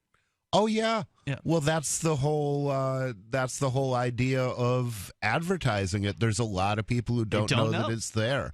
And Facebook I disagree with you on Facebook advertising, because there is so much adoption of it. I think casually running across something on Facebook is a way that a lot of people might be introduced to something that they'd never seen before, relatively cheaply. I plan to use it for the 420 rally significantly. There are probably ways to verify whether it's working or not. I've just never spent that much time on it. Mm-hmm. Like, I did a little bit of advertising on Facebook in the past for Free Talk Live for the AMP program, and I'm just not, someone who – I've got all these other things that I would much rather spend my time on than running ad campaigns and things like that. And so I just put up an ad and, threw some money at it and let it go. And, of course, they tell you, oh, you got all these clicks and you got these likes. And, so there's things they show you, but – I looked at the downloads of the show, and that didn't really seem to go up. So, I'm sure there'd be some kind of link that you could do, some tracking link that you could set up to really kind of give you more and then there stats. are various ways to do Facebook advertising. So you can just do general advertising, or you can boost a post, and then a specific post will show up in people's news feeds, and it looks like natural content. And also, I just don't like giving Facebook money. I think that was one of the reasons why I really did want to stop doing it. It's enough that I give them so much of my time. 855-450 free. You can share your thoughts. It's Free Talk Live. So you've got to take a state construction license exam or certification. Can't decide on what books or what chapters to study? Discover right now how you can eliminate unnecessary books and wasted study time. At contractorexam.com, our study materials zero in on state-required test topics in an effective multiple-choice format. So whether you're a plumber, electrician, general contractor, or other construction-related trade, contractorexam.com will help get you prepared. Visit us at www.contractorexam.com today. Removing bad taste and odor from your drinking water is easy. Removing the bad stuff you don't taste is what ProPure does best. Water the way nature meant it to be. Clean, crisp, and refreshing. See the complete line of ProPure countertop, inline, gravity, and household water filtration products. Visit your authorized ProPure dealer or ProPureUSA.com. That's ProPureUSA.com. Or call 800-544-3533. Money, power, and respect are all yours at CreditSuccessSecretsRevealed.com. Be seen as an industry leader. You can do it. The last application you filled out when it was time to hit submit did your nerves spike. You didn't get the approval you seek, but there's a better way.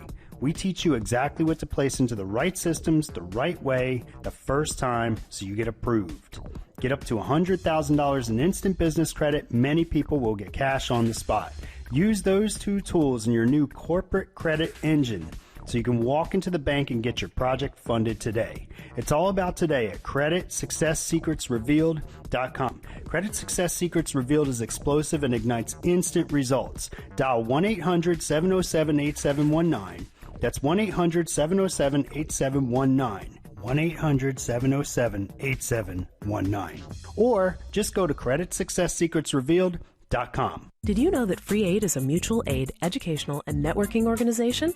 At Free Aid, we support volunteers who provide first aid. We do outreach to the public about health and safety, and we bring together medically skilled freedom lovers. Free Aid is made possible by your generous support. Donors can receive great gifts like first aid kits, t-shirts, silver dime cards, and hoodies. The Free Aid Silver Dime Card Project is sponsored in part by Roberts & Roberts Brokerage, Freedom's Phoenix, and Don't Tread on Meme.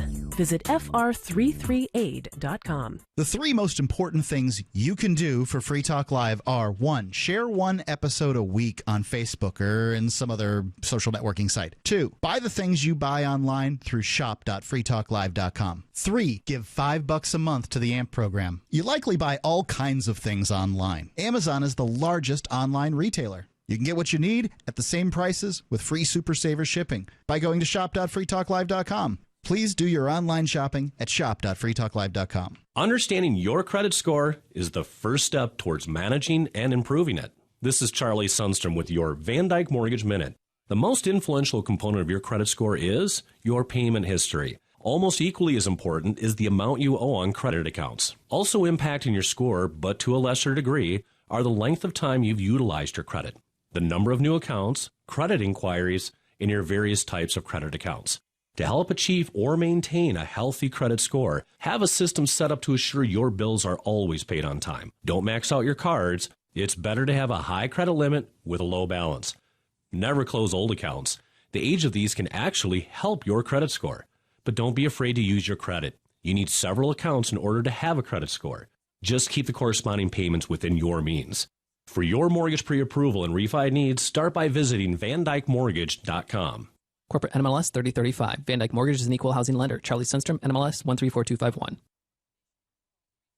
Help get LRN.FM into more ears. Visit promote.lrn.fm for a free bumper sticker, flyers, banners, graphics, and more. Promote.lrn.fm.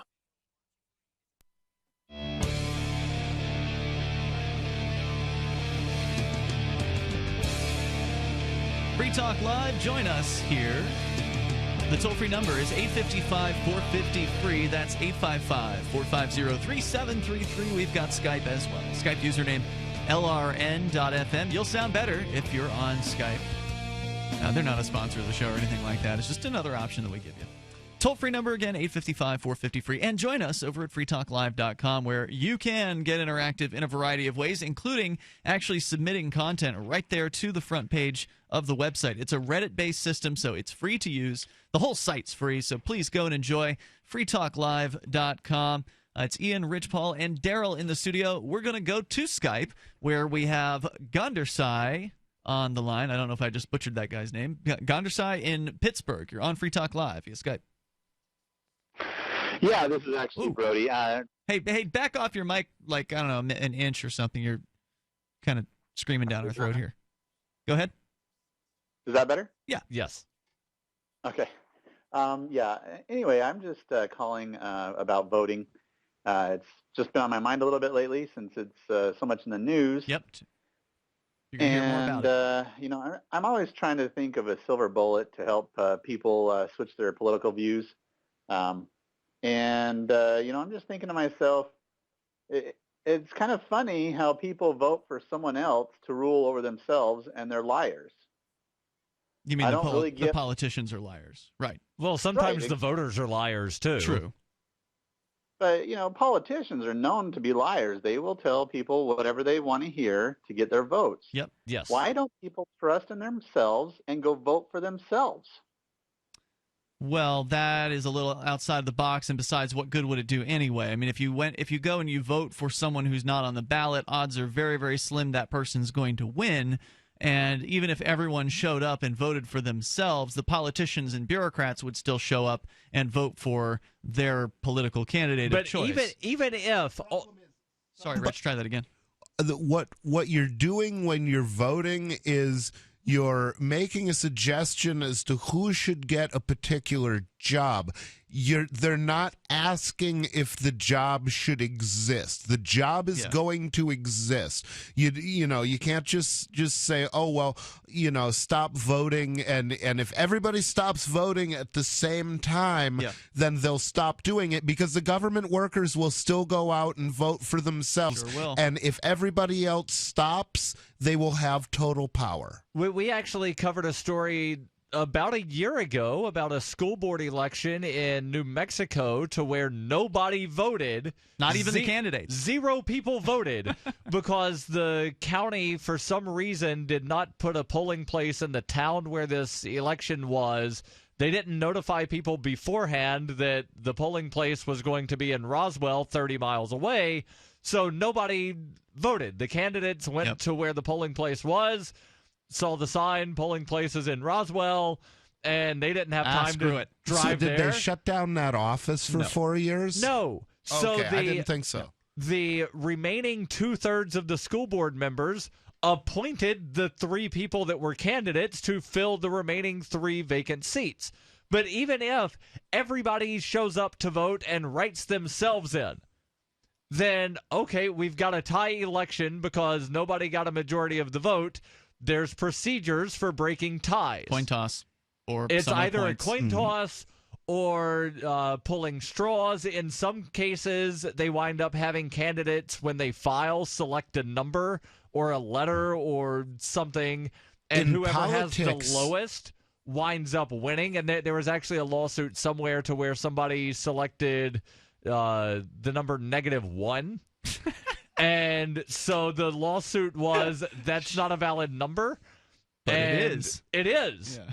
But the law did not specify that the number it had to be positive. A positive. It just said Does the it have to lowest be whole rational? Would the square root of -1 be okay? Could you say No. I? Whole because number. that would confuse. Okay, it does have to be a whole number. It did specify that it had to be a whole number. Okay. And so the guy that was the second candidate was like, I want 1. And they're like, okay, you can have 1. But the most common way to resolve, just to get back to this poor man's point, the He's trying to get a word in traditional edgewise, by way the way.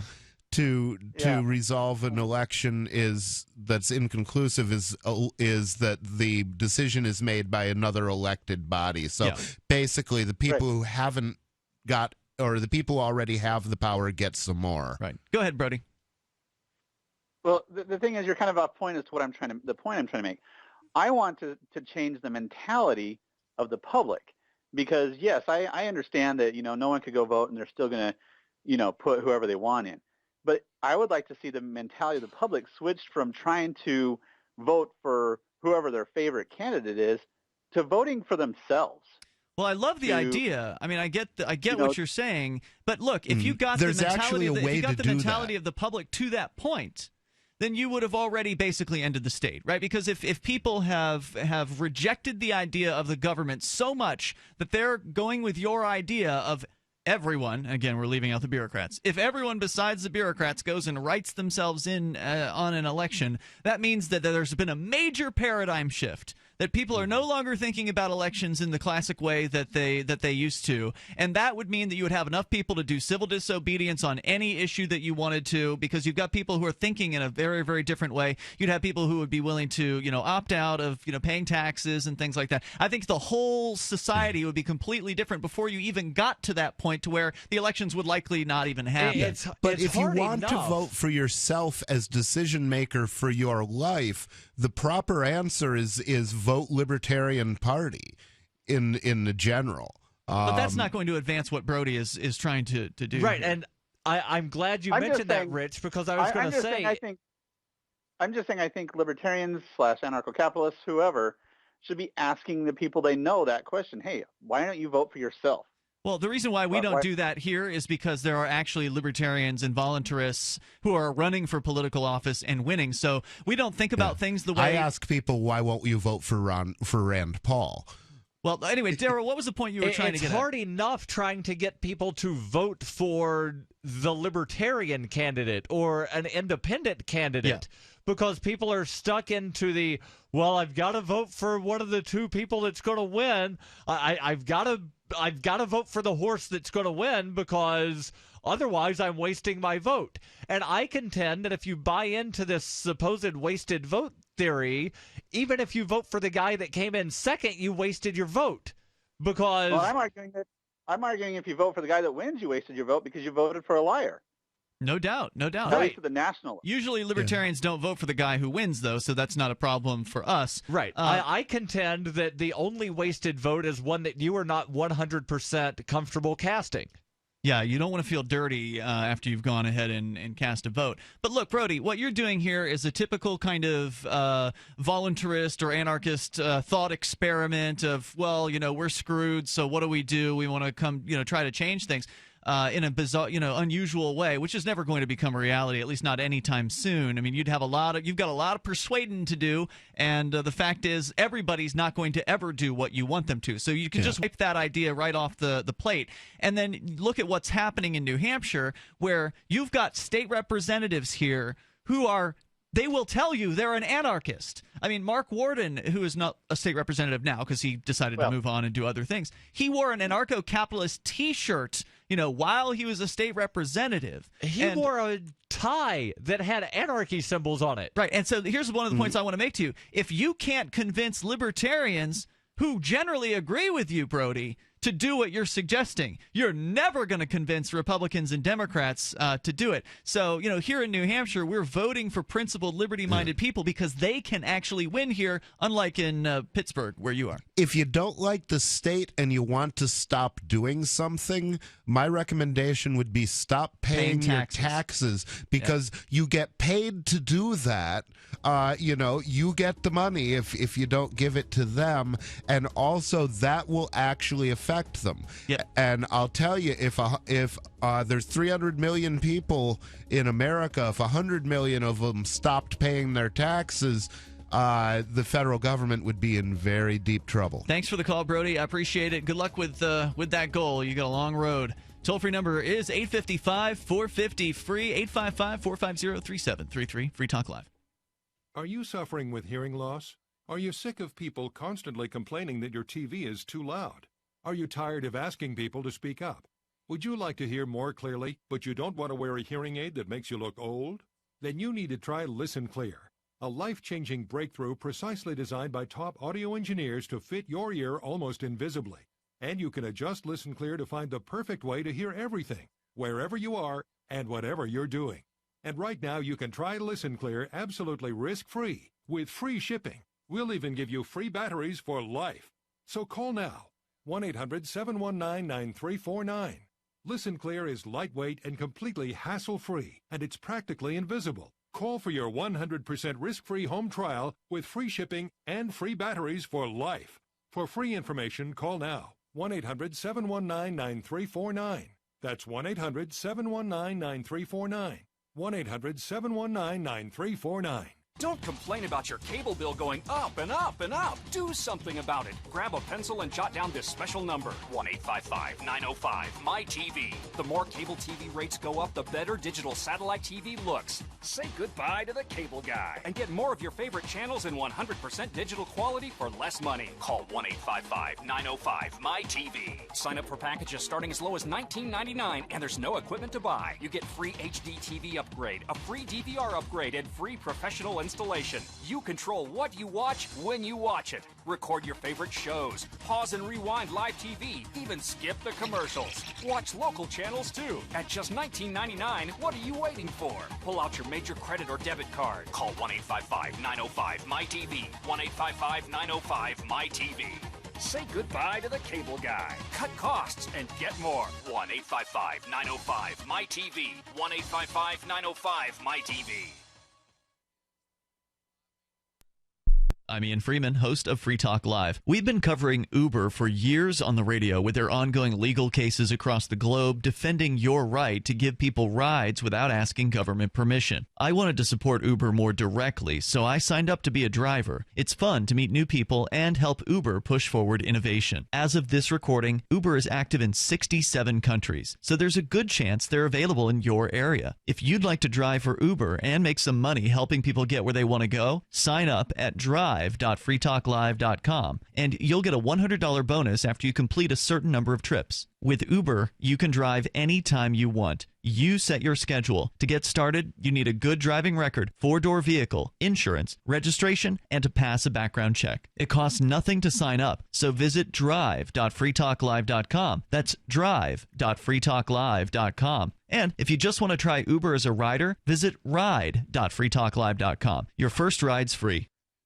If you want to know the latest about Free Talk Live before we go on the air, all you need to decide is how you want it delivered. It's your choice. Visit news.freetalklive.com. You can get emailed announcements and participate in contests via our email updates list. Plus, we have a Twitter account that you can follow and a Facebook page where you can become a fan. So visit news.freetalklive.com to get news about Free Talk Live as soon as it's announced and the way you want it delivered at news.freetalklive.com. That's news.freetalklive.com. Radio is the most personal of mediums. I exist right now in your head. If you listen to Free Talk Live regularly, you know me. Free Talk Live is on more than 160 radio stations around the U.S. and has been downloaded on every continent around the world. Hundreds of thousands of listeners with ad packages from $600 a month to $6,000 a month. Imagine what we can do for your business, project, website, or idea. Email me, mark@freetalklive.com. This is the Liberty Radio Network, broadcasting the latest liberty-oriented audio content 24 hours a day at LRN.FM.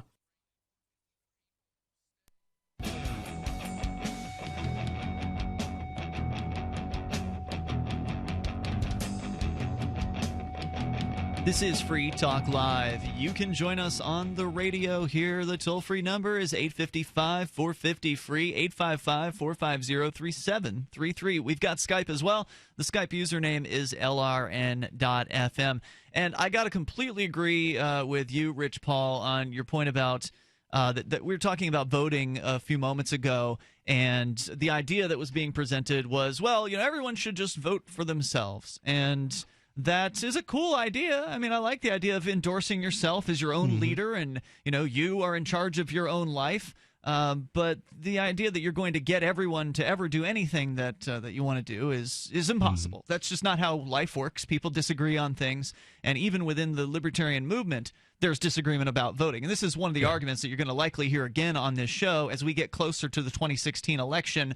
The non-voters will be calling in, and they'll be trying to persuade people to not vote and to completely opt out of working inside the system. But these are people who are in a place, usually not in New Hampshire, where working inside the system doesn't work. It doesn't work in Pittsburgh, Florida, California, Illinois, any other place that I've ever heard about. It's a system that's designed to be slow, ponderous, and impossible to change. And it's slow in New Hampshire, no doubt, but it can change here, and we've seen it change here, and we've seen liberty-minded people actually get elected, real principled libertarians getting elected. When you actually have successes in the political system at rolling back the government, that's not going to dissuade people from voting. That's going to make people more likely to get involved. I want to sort of contend one of the things that you said. You said that libertarians have never had success anywhere else, and that's not true. It's a general statement across the board. We have more political success in 1 year in New Hampshire than the entire Libertarian Party has ever had, likely, in its entire life. Right, I would wager that all three of us were introduced to libertarian ideas by Libertarian Party activists. I was, yeah. You were you, Darryl? Yes, absolutely. Okay, so again, another reason to work inside the system. Everything that we have accomplished has also been. Something's wrong with your mic, and I apologize about that, Rich. I don't know if are you hearing his microphone? Everything or is it my that we have accomplished as activists has to also be chalked up. Am I still talking? Fine. You're fine. Has to also be chalked up to the Libertarian Party. Right, but the point I that don't really sound like this, ladies. The point that I was going to make is that in Florida, about a year and a half ago, there was a commission, I think it was a Water and Soil Commission. Oh, yeah. Woo. That the Libertarians got elected. The Mud Board, we called it. I remember that. Libertarians got elected to this commission and then abolished the thing. Wow, congratulations. That's a success. That was where I lived. Would you agree that that is a success? It's a success, sure. Okay. Sure. So and that you'd be completely crowing if it had happened in New Hampshire. That you know you completely would. contradicts what you said, that libertarians have not had success outside of New Hampshire. It was an exaggeration, as I admitted, Darryl. Clearly, they've had minor successes here and there, scattered over 40 years of existence. But for the most part, libertarians have been completely ineffectual, have been unable to get elected to a single office with any real control or power over the system. And you can't deny that. Every now and then you can point to something. Well, on behalf of the church and its scriptures, I will say that it is written in the book of hyperbole that libertarians have accomplished nothing anywhere outside New Hampshire. Okay, so yes, there have been minor wins. I'll give you that one, Darryl. Okay, you've nitpicked my statement. Now what? That was the point. There are some successes. It's not zero. They're not worth staying anywhere for. Whatever those successes are. I didn't say it was worth staying anywhere. Right. They're not worth building to anything, or they are not building towards anything of any success. Never said it was. I'm just saying that there are some successes. Right. So if you want to have real success that's tangible, that's going to actually make a difference, because success can build upon success here in New Hampshire, this is the place to be, where we actually have a growing number of activists, whereas other states are actually losing activists to New Hampshire. So wherever it is that you live, whether it's Illinois or whatever, you're losing liberty-minded people who are moving to New Hampshire. I call it the libertarian brain drain, because where I come from in Sarasota, Florida, when there was like 5 or 6 people who left Sarasota to move to New Hampshire as part of the Free State Project. They didn't all leave at once, but over several years, they left, and I think there's probably more than 5 or 6. But basically, the Libertarian Party of Sarasota was gutted as a result of that. The vice chair moved up to New Hampshire. I was the webmaster. I moved up to New Hampshire. The Libertarian Party was in such shambles after the early movers. They were assimilated. The official move for the Free State Project has yet to begin. But the early movers leaving Florida, leaving Sarasota specifically, decimated the party. They aren't even a party anymore. Their biological and political essence has been added to our own. They have been assimilated. The Libertarian Party of Sarasota County doesn't even exist anymore. They're now the Libertarian Club, and that's because they didn't have enough people to actually sit in the actual party seats of chairman, vice chairman, treasurer, and whatever else, secretary. Okay, so you got to have enough people to have a party before you can form a party. But before you start, ragging on Florida, there's not a Cheshire County Libertarian Party either. Oh, that's true. The Libertarians in New Hampshire are in pathetic shape as a party, but that's because most of them are joining the Republicans and Democrats and actually getting elected. So, yeah, I'm not comparing Libertarian parties to Libertarian parties. The Libertarian Party in New Hampshire in the 1990s had state reps in the legislature. And then the Republicans and Democrats got together and kicked the Libertarians off the ballot. And so then people decided, well, it's easier to work as an elephant or a donkey. Sadly, it is. I mean, I wish that weren't true. I wish there were equal ballot access here in New Hampshire, and that's something you're working towards, Darryl. Yes. And other people hopefully will work towards that as we move more people here as part of the Free State Project. I wasn't comparing apples to apples. It makes sense to me. If you give your party privilege, fine. We will commandeer your party. That privilege will become ours, and we will use it to set things right. And I expect to have people object, because I ran for governor here as basically an educational candidacy, because I knew I didn't have a chance, running for governor against the Democratic incumbent as a Democrat, but also as a member of the New Hampshire Liberty Party, which is the Libertarians' competition up here. There's actually 2 liberty-oriented political parties here. And so I was openly saying, I'm a member of the New Hampshire Liberty Party. I'm one of the co-chairmen of the Liberty Party. I'm running as a Democrat. One of my issues was ballot access reform, as well as secession and legalizing all victimless crimes. I've got a slogan for you guys. The Secession Party. If at first you don't secede, try again. You should come to the party convention this year at the Liberty Forum and propose that. I think that's a fine one. I'll be there. But anyway, so my point was that there were some people who I think were grousing that, there's this libertarian running for a Democratic governor primary, and that was upsetting them. And I expect that this year, if I run again, and I'm thinking about doing that, just because, again, I want to get the word out about liberty. I couldn't even take office if I actually won by some miracle because I can't swear an oath to the state, so that would likely not happen at all. So it's the idea of getting the ideas. All the times they've lied to you can't lie to them once. It's taking an oath, man. I mean, I take that kind of seriously. So I mean, if people are throwing bullets at you, are you going to say you can't throw a bullet back? I mean, I get your point. It's something I'd really have to think about, Rich. I wouldn't feel very comfortable at all. I mean, maybe if I crossed my fingers or something or said not. My image afterwards. of the libertarian revolution suffers when I imagine a libertarian militia running across a cache of government weapons and saying, "We can't use those. They were paid for with stolen money." I wouldn't have a problem with that, Rich. I wouldn't have a problem. I don't have a problem taking money from the state or guns or whatever. That doesn't bother me. Reclaiming the property that is rightfully ours. But to swear an oath of allegiance to the state, that crosses a line for me. Is there any rule that says you can't visibly cross your fingers while you're doing it? Well, that's what I was saying. You know, maybe if I crossed my fingers or said not afterwards or something like that. But my point being that if I get more press attention this time, because I already ran once, I got second place, 4% compared to her 90%. And there was a debate that you were invited to. I'm sorry, what? There was a debate that you were invited to that none of the other Democratic candidates showed up to, so they wound up letting you speak. You had like 10 minutes to speak before the Republican debate. Yep, that's absolutely right. So that was a pretty cool thing. That was a benefit of running for office. But you know, the idea being that people are going to be upset. Hey, there's this libertarian, this NH Liberty Party guy. He's running as a Democrat. The Democrats are going to be mad about it because the media will likely give me more attention this time because the incumbent is not running. So it's going to be an open race, and anyone could, in theory, win. So I'll likely get more media. That they'll mention Ian Freeman, who ran for governor in 2014. Right.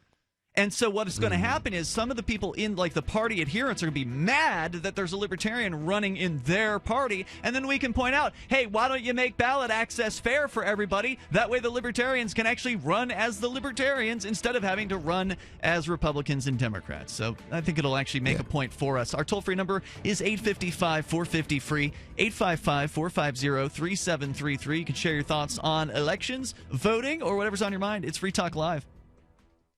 Currency is too important a thing to be left in the hands of government bureaucrats, especially when billions of dollars can be created with the swipe of a pen. Overstock.com supports the cryptocurrency movement because it returns the power of an inflation-proof form of money to the people where it belongs. Did you know that you can use Bitcoin to pay for anything Overstock.com sells while enjoying free shipping on orders of 0.211 Bitcoin or more?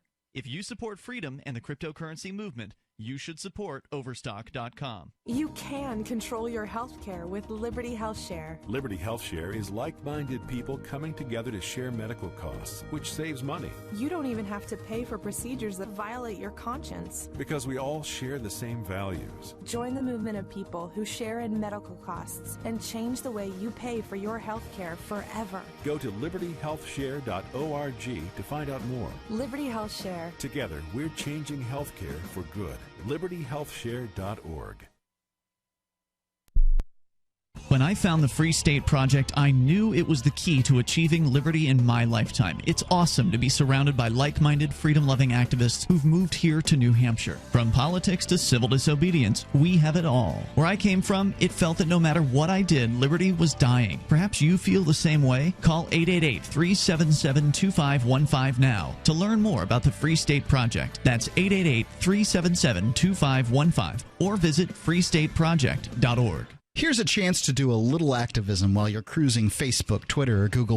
Between the LOL cats, the recipes, the hot girls, and the inspirational sunrise memes, Free Talk Live's posts pass by your newsfeed. Like them, comment. It gives us more exposure. If you don't see our posts, click like at facebook.freetalklive.com and then hover over it to click Get Notifications. It's an easy way to spread the ideas of liberty a bit further. I know you're busy, but you can spare that 1/10 of a calorie it takes to click on something. facebook.freetalklive.com. You're listening to the live edition of Free Talk Live. Hour number 3 is next after the news here on the Liberty Radio Network at LRN.FM.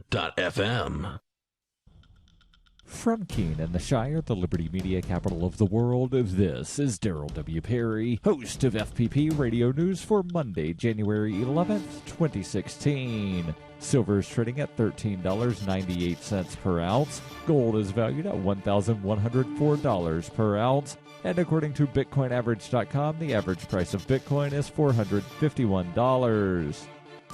Antiwar.com reports, adding to the already tenuous prospect of this month's Geneva peace talks on Syria accomplishing anything, Syria's foreign minister has insisted his government's agreement to attend is wholly conditional on the banning of terrorist groups from the meeting. The foreign minister did not indicate which groups are considered terrorist, but did insist he wanted to see a list of which rebel groups are scheduled to be invited. This is problematic as the United States and Russia, who have been trying to come up with a list of terrorist groups so they know who not to invite, seem at an impasse. Even if such a list is eventually assembled, none of the rebel factions have even agreed to attend in the first place and are demanding a range of concessions from the Assad government to go to the event. Ultimately, this raises the prospect both that no rebel groups will attend and that the Syrian government might not attend either over objection as to who was invited. Either way, the chance of both sides attending, let alone getting anywhere, seems extremely remote.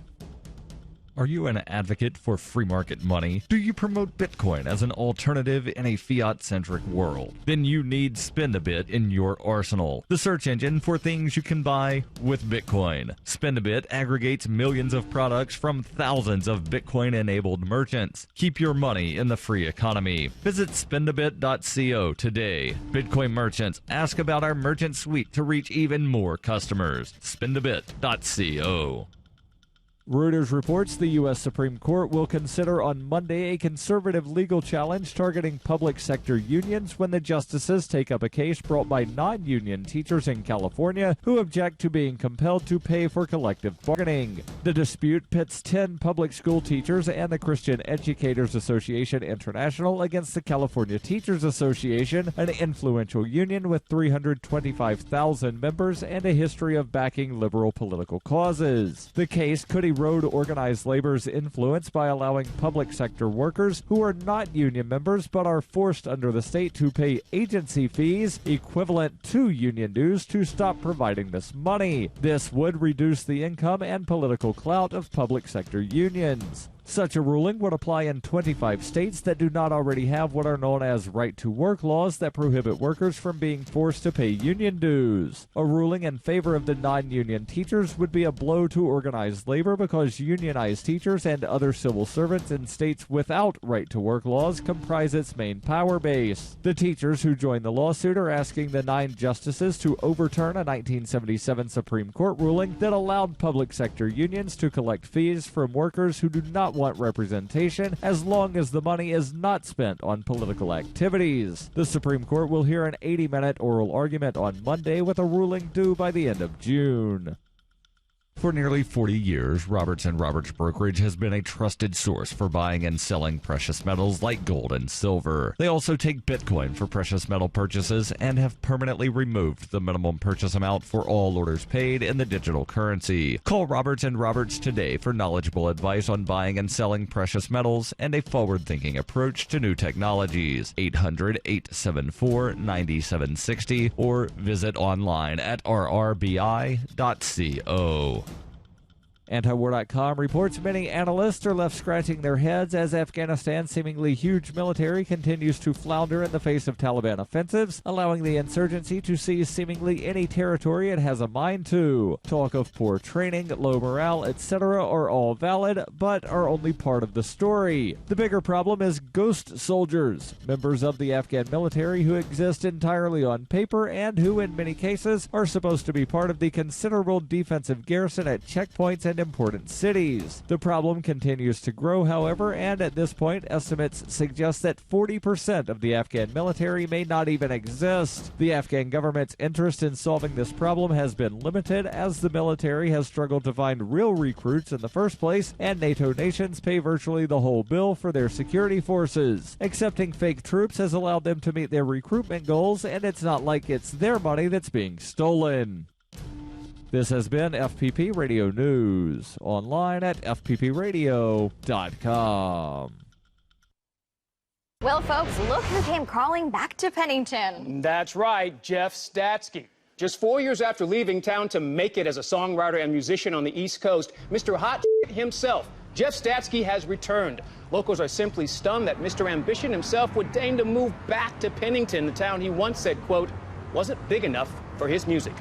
Tuffy's Bar is even planning a welcome home party for the would-be Bob Dylan. We got a nice cushioned stool for his precious little East Coast ass. Hey, Jeffy boy, we got the radio on. We're still waiting to hear that big song of yours. Where is it? Local business owners say Statsky might have just as hard a time finding work here in Pennington as he did when he was trying to be a dainty little songsmith in Coolsville.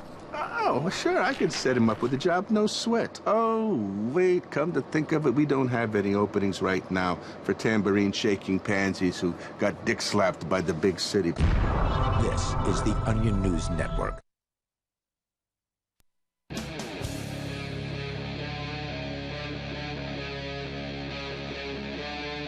Free Talk Live.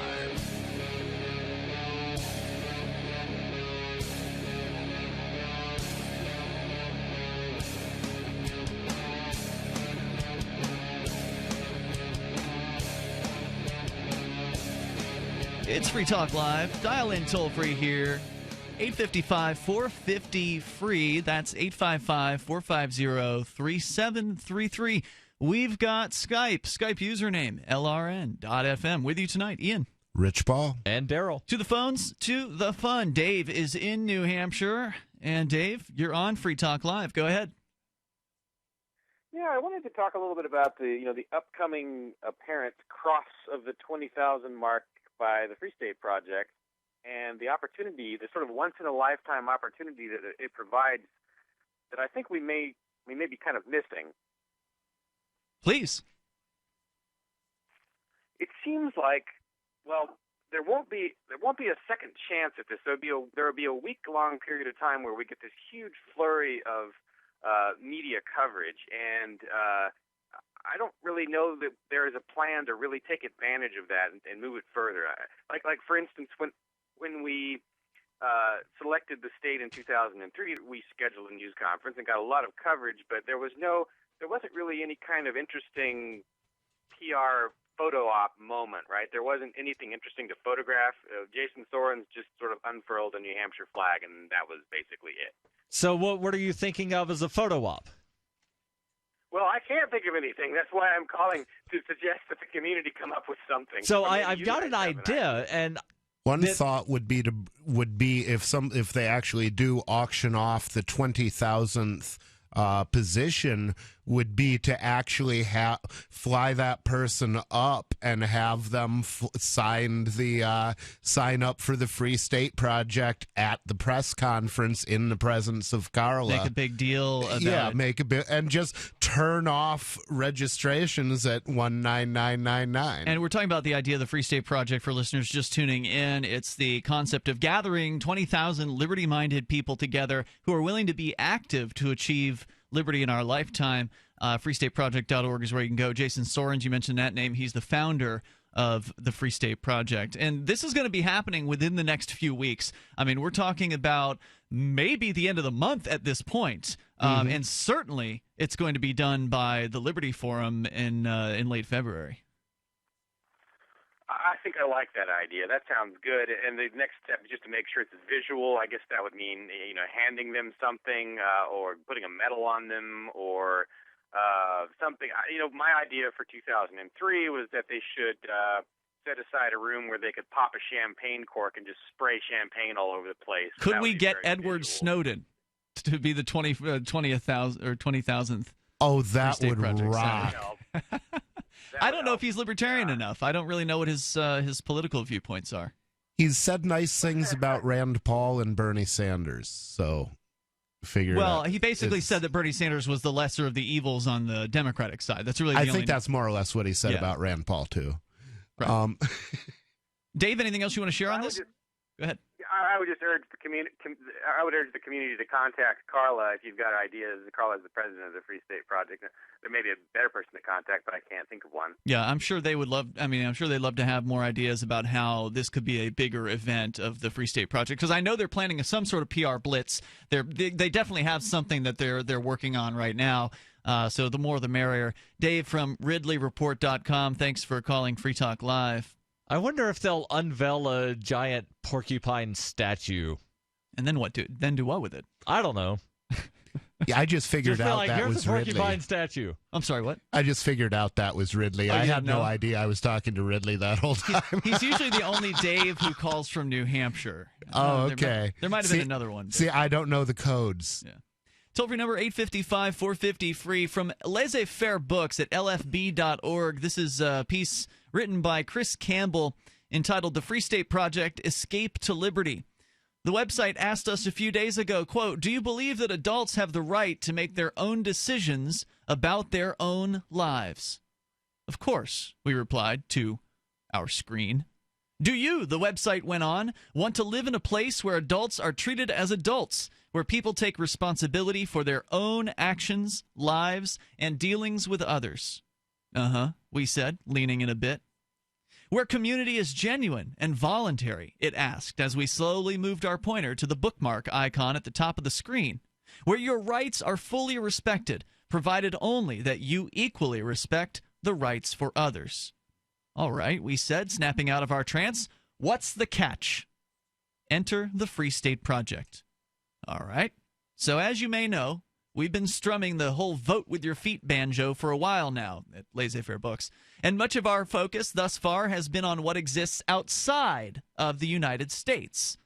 Today, to balance the scales, we'll take a look at one potentially life-changing opportunity within the homeland. Now, this guy's writing this from the perspective of a basically liberty-oriented voluntarist or something who's moved out of the United States and has looked at a lot of options around the world to sort of escape the tyranny of the U.S. And this is an expatriate. Let me say that he's only saying it's potentially life-changing because he hasn't moved to New Hampshire and doesn't know that it absolutely is a life-changing experience to move to New Hampshire. At least it was for me. What about you guys? Oh, absolutely. It changed my life and it changed me. Definitely. I can tell you that when I lived in Florida, I was much less of a social creature than I am here in New Hampshire. Here, there's a social network that I can tap into as much as I want to.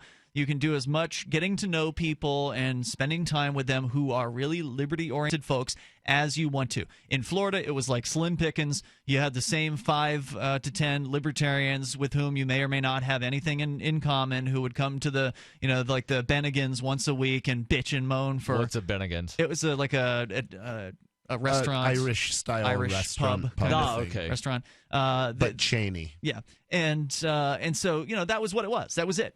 A lot of people have this frustration where they're hanging out at some party with average people, and then there's all these people who want to use the government to control them, and it can be really an icky experience when you find out the people you thought were your friends and your family members want to actually put you in a prison cell because you would like to smoke a plant or something like that, doing something else that's a nonviolent, victimless Talk crime. about a microaggression. Yeah, I want you imprisoned for whatever. Or It's put to like, death. Wow. Yeah, and so that can really wear on somebody's soul, and it can make you not want to be social. It can make you not want to go out and not want to talk to anybody and make you think the worst of humanity. And so that's why a lot of libertarians, I think, are really lonely where they are, and voluntarists are very, very lonely people generally. Even though they may be surrounded by others, they're not surrounded by liberty-minded others. So just the fact that you move into a place where, if you want to, and I recommend still mixing with the community as well, but you can, the wider community, but if you want to, you can just mix exclusively with libertarians. There are enough of them here to where you can pick the ones you like, because there will be ones you don't like. There are so many here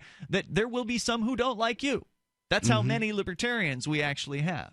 You don't have to like all of them, and you can still have a good time. Yeah. That's amazing. Where I was, you had to like all the libertarians, or there was no point in being one, because there were only like 3 of us. Yep. That's actually interesting that you mentioned, because when I was at the Liberty Love Fest down in Rhode Island last month, I think it was, one of the people down there was commenting about how she thought that everybody that lived in Keene, New Hampshire hung out together all the time. Nope. Because where she lives, there's a dozen Liberty people, and they all hang out together all the time. We've got probably a dozen people living on this block like in two houses right across the street from one another, but we don't all hang out together all the time. Like, we'll see each other every now and then, but everybody's running their own life and doing their own thing, and they have their own social circles, which include people who are outside of the Liberty community. But yet we come together because we live in the same area. Right. You know, I love the Michigan Peace and Liberty Coalition. I hope I said that right. I'm not familiar. Danny Daneman and some of the other people out by Detroit. Were these the guys you did a TV show with a few weeks ago? I did the Anarchy Roundtable with Why them. haven't you posted that to Free Keen? I don't know, because it took a while to produce, and I think I pretty much forgot about it. I saw you throw it up but on Facebook, They and I thought, rock, but I feel so bad for them because they all so live so lonely. far apart. And it's like, why don't all of you move to New Hampshire and be closer to each other, so wait, too? so the 6 guys that were in that room don't even live nearby one another? Oh, no, they are miles apart. It's so sad. It Toll-free is. number 855-450-FREE. We'll talk more about that. Maybe we'll put it up on our Facebook page over on Free Talk Live. It's Free Talk Live. Every once in a while, you get information that's worth changing your life for. This is one such time. You can save up to and beyond 25% on all purchases at Amazon. You probably heard of Bitcoin and just not thought much about it. You certainly know that you can get competitive pricing at Amazon, but now you can get a 25% discount on nearly everything you need to live. I've just given you a huge raise, and all you have to do is claim it. You go to saveitpurse.com and open an account. Do this right now. Don't wait. Then you fund the account with Bitcoin. You can buy them through expresscoin.com with a check or money order. There are other ways to get Bitcoin, but that's fast, safe, and easy. This information is worth you changing the way you do things. Go to saveitpurse.com right now, get signed up, and cash in on the huge raise I'm offering you. 15 to 25% off of everything at Amazon through saveitpurse.com. It's saveatpurse.com. Did you know that home break-ins increase more than 100% during the holidays? It takes just 10 seconds for an intruder to kick in your door, but police response to a home alarm system is more than 20 minutes, and intruders are in and out of your home in 5 minutes. Thieves know that you're not home and have presents inside just waiting to be taken. And if you are home, how safe will you feel with an intruder lurking inside with your family? That's why police across the country are recommending you use Door Armor. Proven to withstand the force of a battering ram, Door Armor keeps intruders out. It's easy to install and barely visible, and your Door Armor is guaranteed for life. Go to InvasionStopper.com for a very special buy one, get one at half off deal. These savings are for a limited time and only available to GCN listeners. Protect your valuables and loved ones this holiday season. Go to InvasionStopper.com now. That's InvasionStopper.com. According to attendees of a karaoke night at Charlie's Bar and Grill, a man 30 seconds into singing Michael Jackson's Man in the Mirror better get his act together and get it together fast. He up from the get-go, coming in late on that first line, singing totally off-key. He needs to shape up and get his head in the game pronto.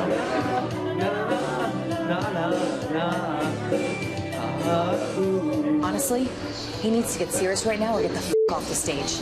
I mean, what does he think this is? Living on a prayer? Claiming that this is turning into a train wreck, eyewitnesses say they are embarrassed for the man who has missed several key words despite staring at the prompter the entire time. You know, he could hit every last note for the remainder of the song, and I still don't know if that would be enough to turn this thing around. Man in the Mirror is the big leagues, so you better show up with your A-game. This is the Onion News Network. So you've heard all 3 hours of the latest episode of Free Talk Live, and you're still hungry for liberty-oriented audio content? Did you know that we have another 24/7 audio stream at LRN.FM? The Liberty Radio Network airs the latest episodes of some of the best liberty-oriented podcasts on the internet around the clock. In addition to recorded content, you'll also hear live shows like Free Talk Live, originating from our Keene, New Hampshire studio. So listen anytime at LRN.FM. That's LRN.FM. This Your Family Today tip is brought to you by Lil Drums. Every bit as fun as a full-size Nestle drumstick cone, and definitely cuter. Visit us at drumstick.com. Vacations are all about family time, but you don't have to leave home to have fun. Take 1 weekend a month and devote it to family activities. Pull out the board games and puzzles, serve up some treats, or have a picnic. Even without leaving home, you'll feel like you've really had some time away. For more tips like these, visit us at parenthood.com/yourfamilytoday. You can sign up to receive the latest about the Liberty Radio Network via our email updates at updates.lrn.fm. That's updates.lrn.fm.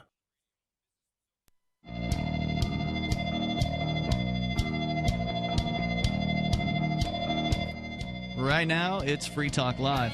You can join us here, 855-450-FREE. We've got Skype as well. The Skype username is lrn.fm, and you can also join us online over at freetalklive.com. You want to save on the stuff that you buy normally at Amazon, for instance.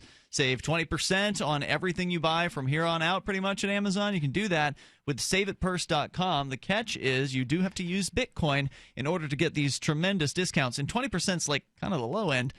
You can get 30, 40. I've had as much as 45% off. Recently, I ordered a pair of heated gloves. I've been here in New Hampshire now for not quite a decade, but coming up on it. And I finally decided I'm going to go all out and get some heated gloves to go out and do my activism in. So I did jury nullification outreach this morning, and it was cold. I don't know how cold it was, but it was like scarf and multiple layers kind of weather. It was darn cold. But the heated gloves made it a lot easier, I gotta say. So, and I got 30% off by going to saveatpurse.com. You can do that too, saveatpurse.com. Why would you want to pay the full price when you can save 20% easily? And the higher the price the higher the discount you request, the longer it can take to fulfill the order. But I wasn't in a super hurry to get the gloves or anything, so I set it at 30%. Figured I'd see if someone bit. And they did. SaveAtPurse.com, SaveAtPurse.com. Go there, get started right now as we continue here with a piece over at Laissez-Faire Books about the Free State Project. Apparently, a relatively new guy to the concept is writing about it from outside of the United States, saying that his focus on this blog at lfb.org has been on what exists outside of the U.S., and now they're looking at a potentially, he says, life-changing opportunity within the homeland. And all three of us have pointed out that it was life-changing for us, and it's amazing to be around people who actually care about freedom more than you can actually know. To balance the scales, he says, we'll take a look at that. The great thing about a free society, he continues, is you get to choose where and with whom you want to live. The worst thing about totalitarian do-gooders is they think they can create a utopia by restricting the mobility of individuals and crushing independent thought. For example, take it to the extreme, the first thing Pol Pot did in pursuit of his Cambodian agrarian utopia was to drain the cities and started killing off anyone with an education.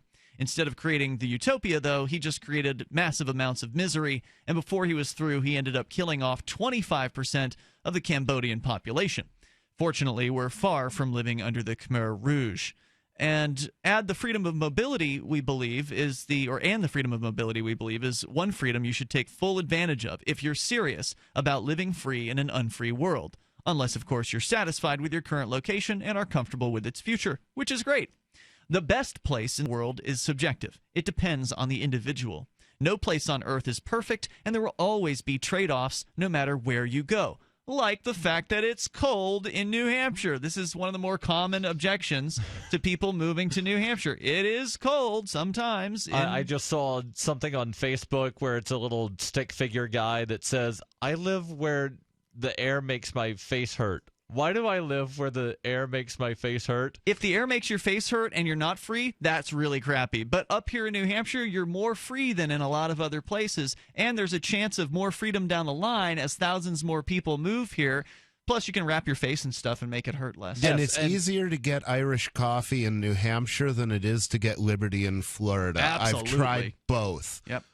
And it's not illegal to wrap your face in New Hampshire. It is in a lot of places, though. You can't obscure your face. You can wrap your face in the state? Okay. I'm sorry, that just... Is it like wrapping yourself in the flag?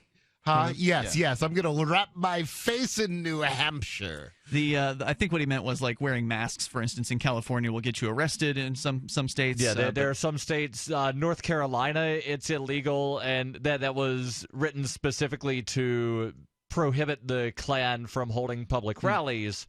It's illegal to cover your face in North Carolina. So he says the best place in the world is subjective, but no matter where it is, having a group of like-minded people with you will always enrich the experience. And today, with billions of people only a click away, it's more possible than ever to find a tribe of like-minded folks and even get them all to relocate to the same place. But that last bit, that's crazy, right? Moving your entire life just to be around a bunch of strangers who share your values? Maybe not, he says. Maybe it's the way future cities will be designed, where people flock to those places which best align to their individual value systems. Maybe, just maybe, that's the future face of freedom in the United States. And that, dear reader, is what the Free State Project is all about. The Free State Project is, according to its website, an effort to recruit 20,000 liberty-loving people to move to New Hampshire. Hatched in 2001, if the Free State Project wants 20,000 libertarians to quit their jobs, sell their homes, and relocate to the granite state. That is what the Free State Project wants. And guess what? It seems like it might work. We'll get to that, though, in a moment. Let's take a look at why this project shows promise. First and foremost, the Free State Project makes a pretty convincing case for moving to the state. We can't imagine anyone would think, on paper at least, that New Hampshire would be a bad place to live, libertarian or not. Just take a look at the Free State Project video called 101 Reasons to Move to New Hampshire, which they then link to, which is a great video. You can go to 101reasonsfilm.com, and you can see that for free. It's about an hour-long documentary film that goes over 101 really persuasive reasons to move to New Hampshire, and he gives just the first 6 from that list. No sales tax, no income tax, no capital gains tax, no inventory tax, no machinery tax, and no eminent domain. Which I don't know if that last one's true. That is true. Is it really true? It's in the New Hampshire State Constitution. Well, no eminent domain restricted for eminent domain, he should say. Okay. Right. No eminent domain for private takings. Okay. Takings. Right, they can still do it for a freeway, but if you see how the roads run around here, you can see that they didn't use a lot of eminent domain because that would have made for straight roads, and they haven't any. Bottom line, New Hampshire year after year has been ranked #1 in the country for quality of life and livability. A recent report from the Organization for Economic Cooperation shows why, and then he links to a bunch of statistics. 3 quality of life stats stand out to us. Number 1. New Hampshire residents, the website reads, rank #1 in knowledge of fundamental economics and financial concepts. I take offense to that. Because you're not a resident. I don't claim to be a resident, so they should say domiciliaries or inhabitants. And by the way, I've seen this. If you call a tail a leg, how many legs does a dog have? That's completely irrelevant to whether or not someone is a resident of a place. The proper answer is 4, because it doesn't matter what you call it. A tail's a tail and a leg's a leg. In the case of resident versus inhabitant, there are 2 legal distinct terms here in New Hampshire, and ultimately the difference between them is kind of questionable. I allegedly was an inhabitant. Now New Hampshire has forced me into being a resident. Even though I deny being a resident, they went ahead and made a court decision that threatened me with violence if I did not go ahead and get their driver's license here, which you have not yet been threatened in a similar fashion, Darryl. That's correct. Although there was a judge who decreed that I was a resident, I still refuse to acknowledge that, and there was no force of, you must get our piece of plastic. Yeah, you didn't have that ultimatum. Toll-free number here, 855-450-FREE, but I've seen this knowledge of fundamental economics and financial concepts when I have, just in my brief service as an Uber driver, some of the conversations I had with just random people getting into my cab who are from New Hampshire was impressive how much they knew about liberty, on what level that we discussed it. Our toll-free number is 855-450-FREE. We'll get to points 2 and 3, and you can share your thoughts here on Free Talk Live, 855-450-FREE. So you've got to take a state construction license exam or certification. Can't decide on what books or what chapters to study? Discover right now how you can eliminate unnecessary books and wasted study time. At contractorexam.com, our study materials zero in on state-required test topics in an effective, multiple-choice format. So whether you're a plumber, electrician, general contractor, or other construction-related trade, contractorexam.com will help get you prepared. Visit us at www.contractorexam.com today. Hunters, anglers, campers, and survivalists. Get back to nature. Expand your horizons with the highest quality, most versatile, unique slingshots and sling bows on the market at slingbow.com. Sling bow products are compact and models start from just $17.98. They're perfect for your bug out bag or storing in your vehicle. Give yourself and your loved ones the excitement and tradition of sling bow. A new frontier in archery and truly modern twist on this primitive survival tool. Feel the thrill only at slingbow.com. What if the key to achieving liberty in your lifetime was to move together with others who think like you? Liberty activists are joining the Free State Project, which is over 90% of the way to its goal of 20,000 participants. And they're already making the move to New Hampshire. The successes are piling up and are proving the Free State Project is a real movement and no longer just a great idea. When you're planning your move, consider Keene. Keene is famous for its civil disobedience and non-cooperation, and there's plenty of political opportunity as well. If you're a regular reader of freekeene.com, you know there's a lot going on in Keene. Keene is the liberty media capital of the world, with television, talk radio, and more, all originating here. Though it's more than just activism, with regular social events each week. See what's happening at freekeene.com and get connected with video, audio, free books, a forum, and activist tools you can download and use in your area at freekeene.com. That's freekeene.com. This is your Robertson Roberts Brokerage Daily Precious Metals Update. In early trading on Friday, gold is $6 lower at $1,103 per ounce. Silver is down 23 cents at $14.13 per ounce. Bitcoin is trading at $456 US. There was an estimated $2.5 trillion loss of equities value so far this year. There's something to keep an eye on, and maybe give us a call today at 800-874-9760 or go online at rrbi.co. LRN.FM is proud to announce our official listening apps for Android and iOS devices. Now you can easily tune into our streams anywhere, anytime on your smartphone or tablet. Just visit apps.lrn.fm or search for LRN.FM in the Android or Apple app stores.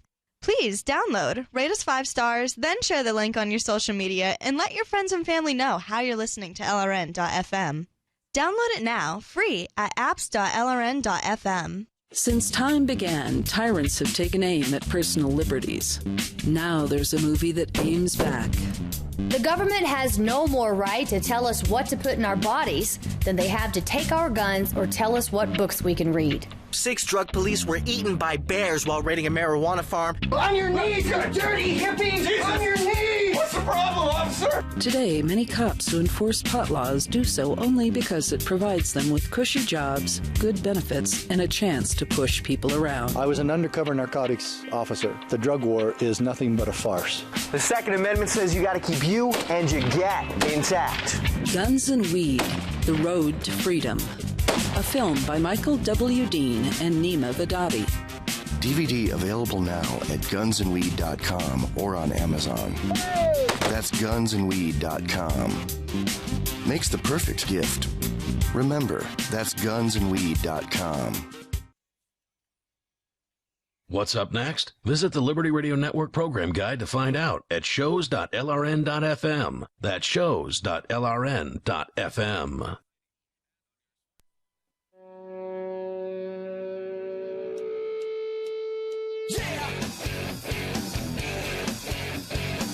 Free Talk Live. Join us toll free right here at 855-450-FREE. That's 855-450-3733. We also have Skype. And you can Skype on in here at username LRN.FM. Joining you in studio, it's Ian. Rich Paul. And Darryl. All right, so we're going to continue here with some interesting things about New Hampshire that are being pointed out by a guy who looks like he's just come across the Free State Project for the first time over at Laissez-Faire Books. LFB.org is their website.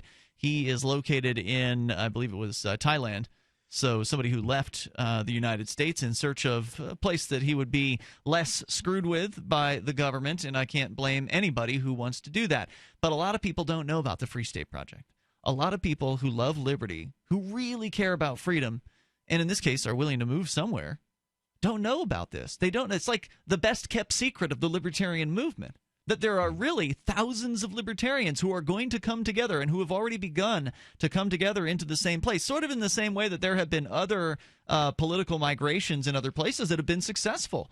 Look at the hippies migrating into Vermont in the 1970s. Look at the Mormons migrating into Utah, for instance. I'll tell you, we would benefit, I think, if there was a parallel project to the Free State Project that was encouraging anarcho-socialists to move to Vermont. I believe there is. It's called the Free Lunch Project. Well, that's a different matter. That's a parody, and the Free Lunch Project actually selected Massachusetts, which is much more statist than Vermont. That's true. But I think I would love to see what's distinctive about Vermont become more distinctive to the point where they decide they don't really want to be part of the United States either. They've got a robust, relatively compared to other places, a robust secessionist movement in Vermont. So exactly. Yeah. And Vermont already has better gun laws and better ballot access laws than New Hampshire does. It's absolutely true. We're hoping that New Hampshire is going to even up with Vermont at some point. They're trying to pass what they call Vermont carry, basically the concealed carry, meaning that it would be legal without getting a government permit here in New Hampshire. And if that changes in New Hampshire, then New Hampshire will be tied for the most gun freedom-oriented place. Well, we'll be tied for first place also. There's nowhere else to go after that. It would be Alaska and Vermont and New Hampshire and Maine and Arizona. Right. And there might be some other place that recently added. But don't forget to factor in the 101 Reasons to move to New Hampshire, which you can go to 101reasonsfilm.com to watch the movie. And that's what our guy is getting into here over at lfb.org. His name is Chris Campbell. As he continues here, pointing out that New Hampshire residents have the #1 rank in the United States in knowledge of fundamental economics and financial concepts. So just average folks in New Hampshire get it when it comes to the idea of economics. That's important. Like, it's hard to really overstate how important that is, and I've experienced that in my Uber rides. I was talking with natives of New Hampshire, and just things come up like, why'd you move to New Hampshire? That question gets asked, and I mentioned the Free State Project to this one guy, and he lit up and was really excited and interested, and he didn't, he wasn't a Free Stater or anything like that, but he'd heard about it, and he'd heard enough about it to be able to basically recite what the point of the Free State Project was. And further, he also then just on his own, without any prompting from me, just started spouting off about how, in order to be free, you have to respect other people's rights to be free. And it's just like, this is just some guy, random guy getting in my cab, right? And it was awesome. And in addition, there was another guy, same night, who just started talking. We were talking about the crackdown on the Uber cabs out in Portsmouth, New Hampshire. Now, he hadn't heard of the story, so I gave him kind of the story there. And then he just made a statement about how competition helps, drive prices down and helps, quality go up, and just, make this economic statement that was right on. Now, I'm guessing that this is not an obviously scientific experiment, because you're pulling specifically from people that have the Uber app. And it would be interesting. Well, it would be interesting. But not Uber young. It would be interesting, and hopefully I can finish my thought, to see what the breakup is of people that use the Uber app, if they tend to be a little more libertarian. I don't know, because also young people tend to be more socialist, right? In general, like they're more left-leaning young people. Right, now, maybe it's different in New Hampshire. People that are socialist generally aren't going to use Uber, because Bernie Uber Sanders is the free market. Bernie Sanders does. And Bernie Sanders wants to regulate Uber out of existence. So Bernie Sanders is a hypocrite. Well, he talks out of both sides of his As a mouth. retired socialist, I'll tell you, one of the things that helped me accept the unregulated nature of the capitalist market was to consider everything that I'd seen in the parking lots at Grateful Dead concerts over the year, where you have people who may self-identify as socialist, but what they're doing in that parking lot to keep themselves on tour is counter-economic activity. It's agorism without the politics. And they very happily set up their unlicensed meatless hot dog places and sell their unlicensed tax tax-free tie-dyes. And so there's most socialists are not motivated by a desire for more government. They're motivated by a desire for less poverty, and they think the only way to accomplish that is through more government. So in a lot of cases, if you can show them a way to get less poverty without getting more government, they'll say, well, that sounds fine to me, and we won't have to have as many guns. And it's like, yeah. Number 2, New Hampshire is the 5th healthiest state in the nation. Actually, let me jump back real bit, just a moment, on the fundamental economics, people knowing about that. In the FINRA Investor Education Foundation Financial Capability Survey conducted nationwide, the Granite State scored first in the nation in areas of financial knowledge and decision-making, a.k.a. financial literacy. Imagine that, a state filled with people who understand economics not just theoretically, but how it applies to everyday life. That's an interesting experiment in itself. So, number 2, New Hampshire is the 5th healthiest state in the nation. New Hampshireites, despite its high prevalence for binge drinking, according to health.com, sorry, that's my fault, are more active than most Americans, enjoy a low rate of infectious diseases, and have a low infant mortality rate. And 3, moreover, the Free State Project website reads, quote, with the lowest homicide rate in the country, New Hampshire consistently ranks as the safest state.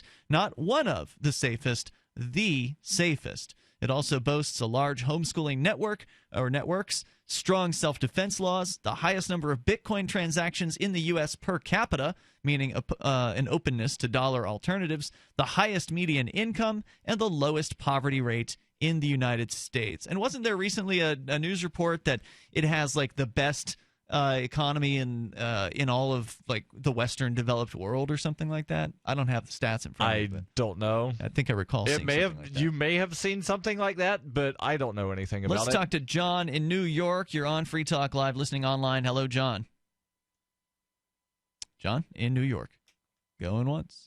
John in New York going twice. I'll tell you what, we're going to put John back on hold. Maybe he is in a difficult cell phone network.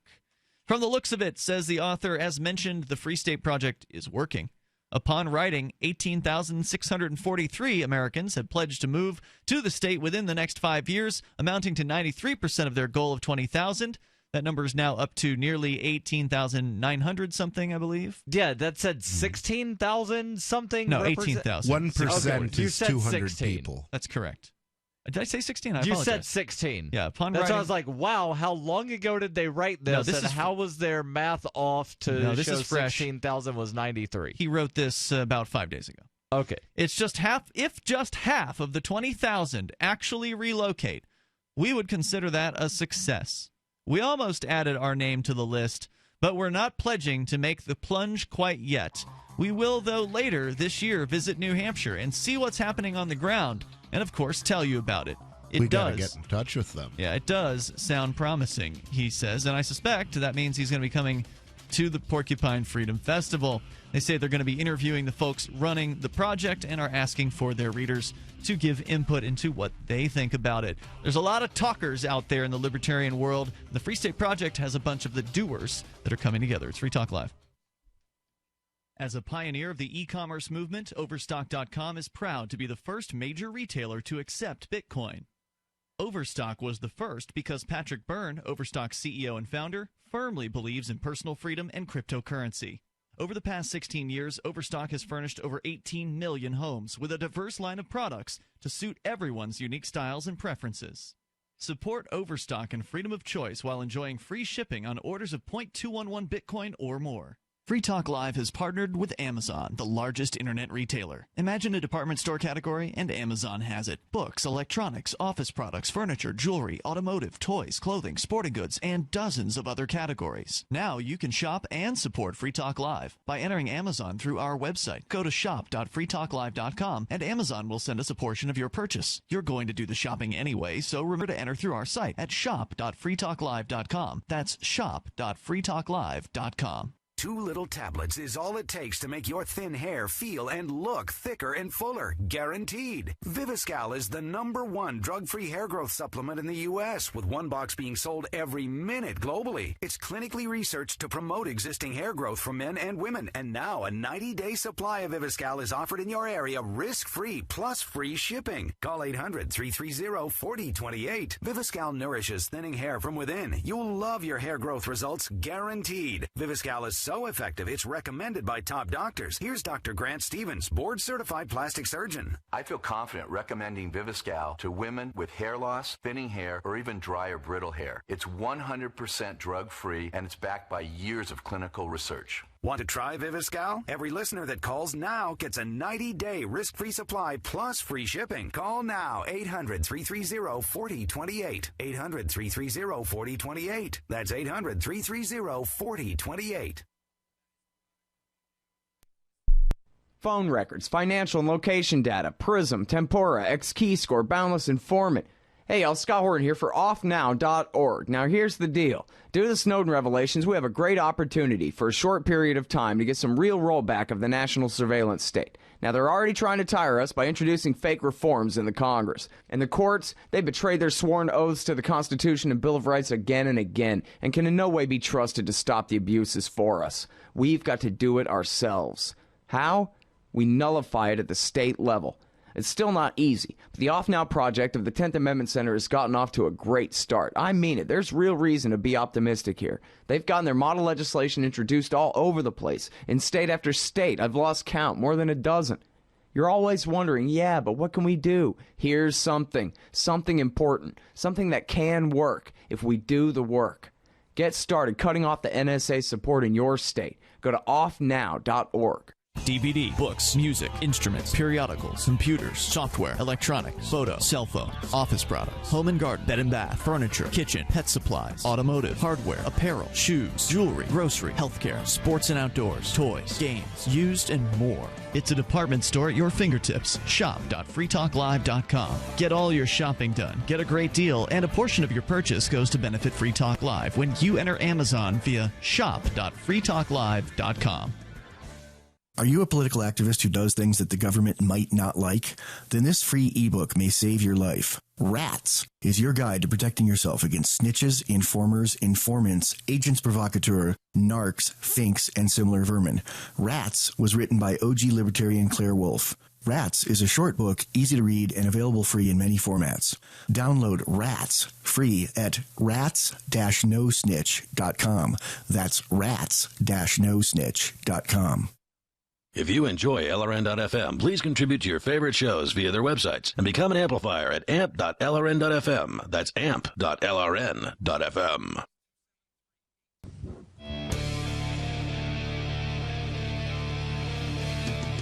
It's Free Talk Live. You may join us here. The toll-free number is 855-450-FREE. That's 855-450-3733. With you tonight in studio, it's Ian. Rich Paul. And Darryl. Don't forget, you can join us online if you like Free Talk Live and you want to support what we're doing here, reaching out to the ideas or bringing the ideas of liberty to over 150 radio stations from coast to coast. We're going to have a big announcement about a new marketplace that we're just getting into here tonight, but I always like to confirm that everything worked from a technical aspect before I welcome new listeners who may or may not be there. So we're waiting for confirmation on that, and we'll have a big market announcement, which I'm very excited about. And so you can go support the show and help us get on more radio stations, as well as expand our satellite coverage and our internet listenership by going to amp.freetalklive.com. And you get perks like access to the AMP-only call-in lines, the AMP-only podcast, as well as the AMP-only Facebook group. So go again to amp.freetalklive.com. You can use any major credit card through PayPal, use Visa or MasterCard right on our website, or now you can use Bitcoin to amp the show and help us spread the ideas of freedom as far and as wide as possible. So go to amp.freetalklive.com. As we go to the phones and the fun, let's talk to, I believe we are going to try John one more time here. I'm told he's actually there this time. John, are you with us? Yes, Ian. How you doing, sir? Welcome, sir. You're on the air. Okay. I just wanted to touch base and just thank you, gentlemen. I'm a recent signer of the Free State Project on January 3rd. Oh, wow. And Congrats. I felt inspired. And basically by you guys. Wow, I've cool, been up in thanks. New Hampshire. Yeah, thank you. And it's a tough, to me, it's a little bit of a tough move to move out of, a statist place where you make money and you feed it into the state. Mm-hmm. But you know what? I'm tired of doing that. I just would like to do something a little, do something different. And I made the pledge, And for someone in New York, it's probably a lot easier to move to New Hampshire because it's already cold where you are, but you're, replete with statism and government all over the place. So, move at 2 hours east or, a few hours east or whatever, depending on where you are. I guess if you're in Albany, it's like 2 hours, but somewhere else could be 10. No, I got I'm downstate. Gotcha. I got you. If I was in New York, I'd be asking myself what direction to move in, not whether to move. Right. Well, cool. Was there anything in particular that pushed you over the edge? Let me think about that for one quick second. Yeah, you know what? It was basically a lot of your your persistence a little bit, and your dedication. And I want to be people with be with people that are dedicated. These are the right people then. Yeah, you definitely. It's the right plan. Union, when you're with your union, they want you to be dedicated with them, but they want you to be dedicated to the state. I don't want to be. I want to be dedicated to the earth, life, being free. Whatever it might be. Right on, brother. And, John, thanks. Thanks for calling and sharing that tonight. I hope that inspires other people as well to go to freestateproject.org to sign up and make a plan to get out here. What's your time frame? What are you thinking as far as arriving in New Hampshire? Well, what I said was when I filled it out, it was 2006, which was on the 3rd, and I said by 2017, which is next year, which I think is a real plan. But you know what? Anything could happen, and they ask you what happens if you have a job. If you have a job, because I make good money down in New York. Mm-hmm. But you know what? We all know money isn't everything, and as long as you're happy and basically you're free. I think that's true. And I think, to everybody out there who is saying, well, I really love my job and I don't know if I could get the same thing in New Hampshire, then by all means, stay where you are. If you're happy where you are, and if, the job is what makes you the most happy, then stay with the job until you're no longer happy with it, and then figure out what makes you happy and then go and do that. But looking forward to seeing you in New Hampshire, John. Thanks for the call tonight. I appreciate it. Toll-free number is 855-450-FREE. For some people, it's the family. I can't leave my family. I was talking with a young lady who is a talk show host on the internet last night, and she's actually from Michigan, Rich, and I told her, hey, you guys are losing people in Michigan. They're moving here to New Hampshire, and she's like, well, I got all these friends here. And I'm like, well, there's people waiting here who will be your friends as well. But if what's the most important to you is to stay near your childhood friends, then stay near your childhood friends. Just don't complain when things keep getting worse and worse, when you could just move somewhere and have immediately more freedom. I mean, it's an immediate increase in freedom for most people when they make the physical move to New Hampshire already, and it's going to get even better as 10,000 more people who love liberty move here. And all 50 states still accept email from New Hampshire. They haven't put up the anti-freedom wall yet. That's right. The border fence has not yet been electrified here in New Hampshire to keep us out of the rest of the country. I would only support a wall on the border of Massachusetts so that I could make the Game of Thrones reference that we are the free folk north of the wall. Somebody just got that joke. I don't know what it means, though. Thank you, Citizen Arcane. Toll-free number is 855-450-FREE. Alex in Tallahassee, you're on Free Talk Live. Talk about another place to get out of. Go ahead, Alex. What's on your mind tonight? Hey, guys. I sort of wanted to touch on two things. I wanted to touch on earlier you guys were talking about how most socialists just want to eliminate poverty, and that they can be reached and turn to more of an anti-state message. My question is, why on earth? Why would you want to convert socialist or communist into make them somewhat anti-state, if not only to make them less effective at reaching their goals? Why wouldn't you want everyone to reject the idea of the state, no matter what their belief system is, whether they're socialists or fascists or whatever? Because if they're if they're coming to these messages, right, if they're saying, oh, I'm anti-state, and they fundamentally don't have an appreciation for property rights, and they believe in, like, Marxism or, you know, a lesser version of it, they're going to sort of pollute our message with, like, it's just going to all become about degeneracy and just, like, oh, my unlimited resources, right? Well, I don't know if this is a counterexample to the degeneracy point, but I was actually a socialist when I was 20 years old because I didn't want to see people suffer the ravages of poverty. And what happened with me is I started arguing with a bunch of libertarians about economics, and they kept quoting The Wealth of Nations to me. And basically I said, well, I'm going to read this Wealth of Nations book and debunk it. And I'm pretty good with literature from about that period. I read a lot of Shakespeare, so I figured I'll be able to get through the prose. Most of them probably never have. So I read this book, and by the end of it, as a computer programmer, I was thinking, oh, okay, so a free market economy is an intelligent, a widely distributed intelligent agent system where, where you calculate based on a utility value measured in dollars. That's exactly how I would design it if I was asked to write a program to simulate an economy. So at that point, I was sold because I felt, I realized that there was a way to accomplish my goals, which were not having people starving in the streets, without having to do the things that I found distasteful in order to make that happen. F.A. Hayek was completely right when he says that socialism can only be implemented by methods which are distasteful to most socialists. And therefore, if we can point out to socialists a way to do the same thing better, then I think we will win them, because I don't think most of them are wedded to violence as a way to achieve their ends. But what about his objection about the socialists generally not, some of them not believing in property? When did that change for you? Because that's a pretty fundamental disagreement. Well, basically, it changed for me more or less my difficulty with property. I never liked the fact that you had to take from one to give to another.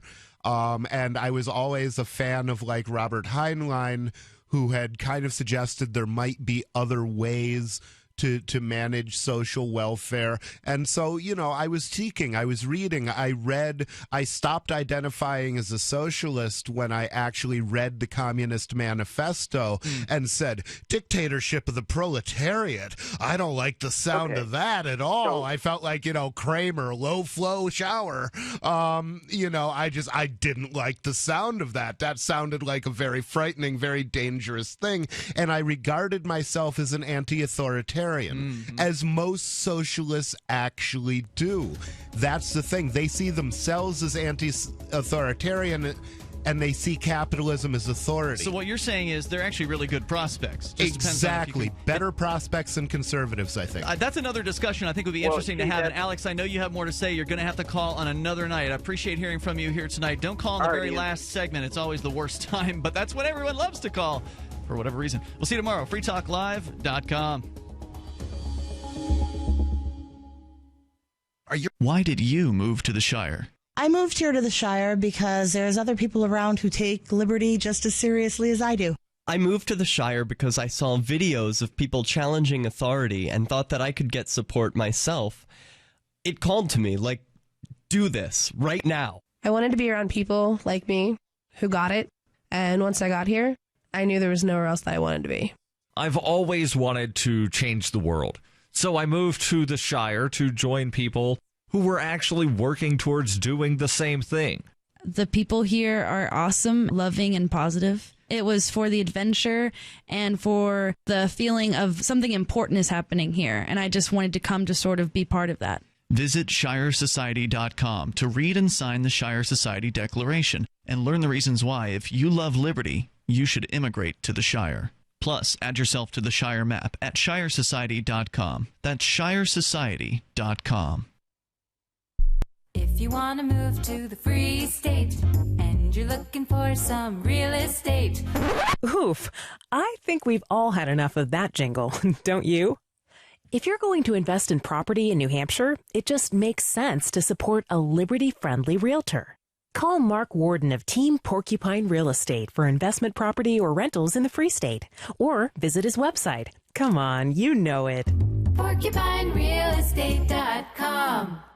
The three most important things you can do for Free Talk Live are: 1, share one episode a week on Facebook or in some other social networking site. 2, buy the things you buy online through shop.freetalklive.com. 3, give $5 a month to the AMP program. It's my firm belief that Free Talk Live's AMP program is the best use of your charitable dollar among liberty-oriented organizations. Support all the organizations you love, but make sure you give $5 a month to AMP at amp.freetalklive.com. This is the Liberty Radio Network, broadcasting the latest liberty-oriented audio content 24 hours a day at LRN.FM. This Your Family Today tip is brought to you by Boost Kid Essentials Nutritionally Complete Drink, providing your picky eater with essential nutrition and great taste in one drink. Visit us at kidessentials.com. To make sure your kids eat healthy, follow the 5-a-day plan. Serve 3 servings of vegetables and 2 servings of fruit daily. Remember, a serving could just mean a piece of fruit or a half cup of veggies. If your kids are picky eaters, ask a nutritionist about other sources. For more tips like these, visit us at parenthood.com/yourfamilytoday. You can watch the LRN Studio Cam and chat with other listeners anytime at cam.lrn.fm. That's cam.lrn.fm. The Liberty Radio Network presents the latest episode of School Sucks. Listen to more at schoolsucksproject.com. Hi, everyone. Before we get started today, I just wanted to remind you about our partnership with FEE, the Foundation for Economic Education. Are you between the ages of 14 and 26? I sure hope so. That's the age group I'd really like to have listening to this show. If the answer is yes, you are eligible to apply for FEE's 3-day seminars. They are going to be held across the United States, and they are designed to teach young people like you the power of economic thinking. Because you never know. You might have been absent on the day that your public school or your college talked all about entrepreneurship in the Austrian School of Economics. FEE's 3-day seminars offer opportunities to learn economic principles that can affect your career prospects, investment decisions, business strategies, and more. Seminar topics include economics of entrepreneurship and the economics of business success, and offer opportunities for young people to learn new methods of thinking that can help them pursue future passions. So if you are between the ages of 14 and 26, please think about this opportunity to join students, successful business leaders, and great teachers in the discovery of the relationship between personal and social wealth, as well as the virtues of an enterprising life. The total tuition cost for the 3-day seminar is $79. That includes all meals and housing. Tuition and travel reimbursement scholarships are available. There is no charge to apply. Applications are reviewed and accepted on a rolling basis. Apply today at fee.org/students and make sure you let them know in your application that you heard about this opportunity through the School Sucks podcast. Welcome to the School Sucks Project, a podcast, YouTube channel, and online community dedicated to personal growth and intellectual self-defense. We promote learning alternatives, home education, critical thinking, peaceful parenting, organization and productivity, and better communication strategies. Please remember to visit schoolsucksproject.com to get comprehensive show notes, relevant links, or to just leave comments. Follow us on Twitter at School Sucks Show. Subscribe to our YouTube channel, username School Sucks Podcast, and get involved in our Facebook group. Just search for School Sucks Project.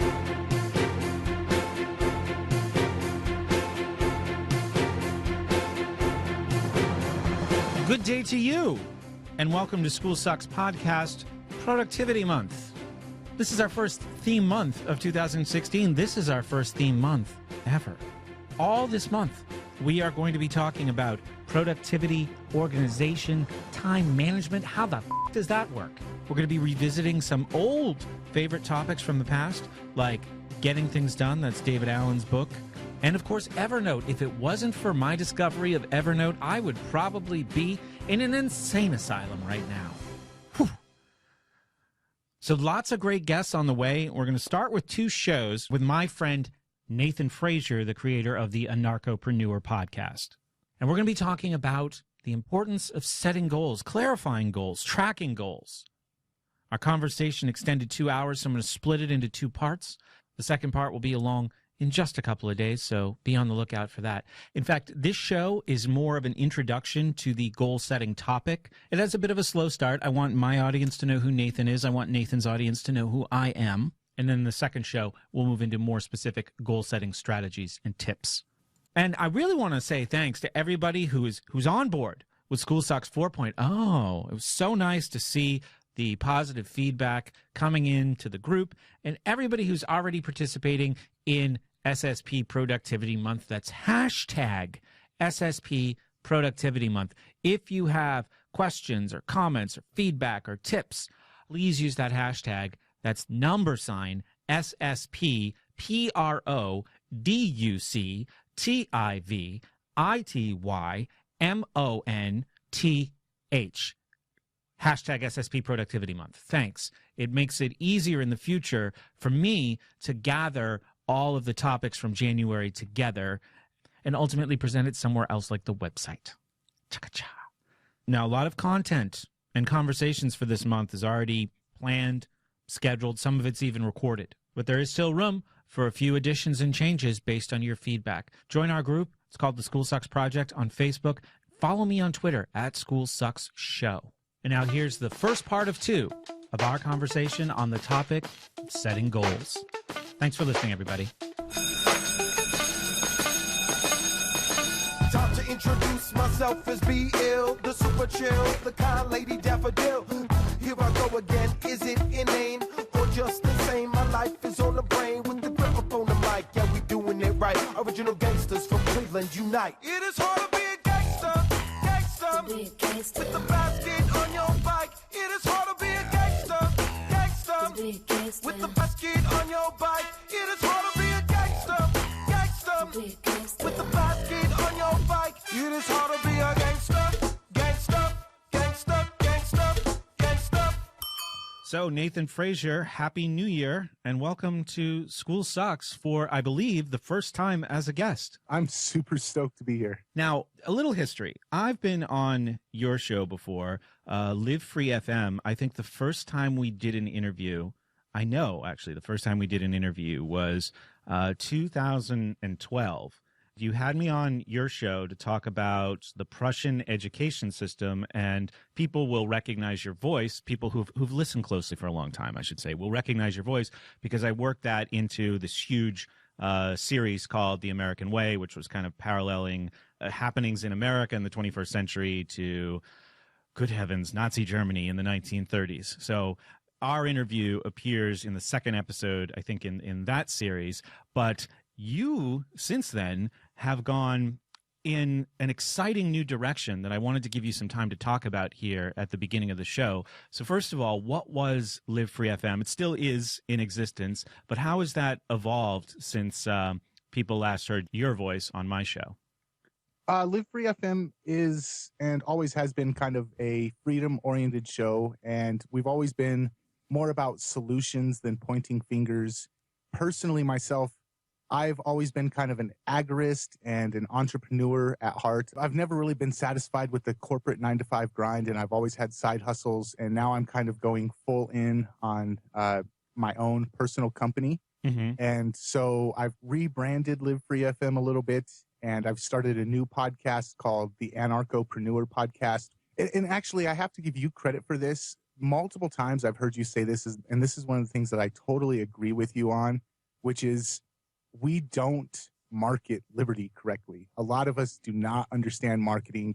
A lot of people say, oh, I'm not a salesman, but we are. We're all trying to sell this idea of liberty to people, and not very many of us focus on effective selling techniques. And Anarchopreneur, the new direction that I'm taking Live Free FM in, is basically about that. It's about understanding sales, applying it to business, and applying it to activism. Yeah, I think you brought up a couple really interesting problems that I'm trying to solve and have been trying to solve. The sales relationship that we're doing with people, and for my show, it's not just the philosophy of liberty, but it's also things like, economics, philosophy in general, questions about the optimal way to raise and educate children, sweet Jesus. I mean, this is like basically trying to sell people lit fireworks. from an emotional standpoint. But the other thing too about doing sales or seeing yourself as a salesman is, for me, School Sucks just started as a hobby. So it's been very difficult in many ways to make that transition into operating this as a business and going all in to that endeavor. It does, in a way, or I'm getting over it now, but for a long time it did almost feel icky to me to say, okay, now this is something this got too big to be a hobby. So now it has to be a business. And I'm still trying to fully embrace that. And that's why we're here today. Yeah, and I think that a lot of people kind of have a negative connotation. They have this filter that they see sales as kind of slimy and greasy. We get this Scrooge McDuck, Montana Max idea of what salesmen are or what capitalism is in general. And you get people that say, oh, you're not doing it for the movement. You're not doing it because you love it. You're doing it because you're trying to make a quick buck off of it. And the truth of the matter is, if you have something that can bring value to other people's lives, you have an obligation to figure out how you can effectively do that. And if it brings value to other people's lives, there shouldn't be a moral dilemma with accepting value back in order to fund the ability to continue doing that. So what you do on School Sucks, I find very valuable. And I know there's a lot of listeners out there that find it very valuable. And to think that you shouldn't be able to monetize it and you shouldn't be able to generate an income that sustains your living off of bringing such immense value to your listening audience. I know that a lot of us have this like emotional and internal conflict about it, but I think that that's really a self-destructive way to look at it. And I think that selling is a natural part of human nature. It's a natural part of being a human. It's something that we love to trade. We love to benefit each other's lives. And when somebody does have something of value, to shame them for trying to successfully fund their lifestyle off of providing that value, I think is very counterproductive. And I wish that more people in the liberty movement would get over that hang up, because I think that we would be a lot more successful in our goals if we stopped having that self-defeating attitude about trying to make a living and being salesmen for liberty. Yeah, absolutely. I totally agree with that. And it's, sometimes it's more of just this quiet voice. Like you see other ways that people are trying to fund their projects. And I catch myself going, oh, I know what that is. Ooh, I hope I don't sound like that. And I remember a friend of mine, MK Lords, wrote this article maybe like 6 or 7 months ago. And I think she called it Libertarian Welfare Queens or something like that, about people who were trying to raise money basically in ways that she disagreed with. And I remember my first reaction was, oh my God, am I going to be mentioned in this article? And fortunately, so obviously I wasn't going to be. Obviously I'm trying to, get value returned for value provided. I really, really believe that, despite some subtle hangups that I have. But yeah, there is still something there, this discomfort with this that really needs to be confronted. Yeah, and I think that there are wrong ways to do it and there are correct ways to do it. And selling and monetizing, it's just like any other form of communication. I mean, the marketplace is a mass communication, and transactions, buying, selling, and trading, those are ways that we communicate what we find valuable to each other. So just like any other form of communication, there are bad points to it. You can cuss, and that doesn't completely negate the value of speech. Mm-hmm. You can use hateful words and run somebody down, but that doesn't mean that speech overall is a bad thing. So yes, there are people that try to monetize in ways that I disagree with, but that doesn't mean that monetizing your message in general is something that should be looked down upon or shamed. Well, absolutely. And it gets to a point where it's a necessity to keep something going, because, what I've always tried to communicate subtly at times and not so subtly at other times is I know what my time is worth. I know the market value of my time in the world of fake education, in the world of schooling, in the world of college consulting. It's worth a lot. trying to explain the value of that I really believe this has been kind of a trick. But the bigger one of these projects becomes, it doesn't just cost money to run it. I mean, as you accumulate more and more podcast archives, and you need more bandwidth and you need more storage. But the biggest part of the equation, I think, is really time. Oh, yeah. And I don't think people fully appreciate, unless they've done some kind of activism or some kind of, like me and you both do podcasting, I don't think people really appreciate the amount of time that we put into it. And that's not a labor theory of value argument. I put so much labor into this, so therefore I deserve to get paid. Right. Absolutely.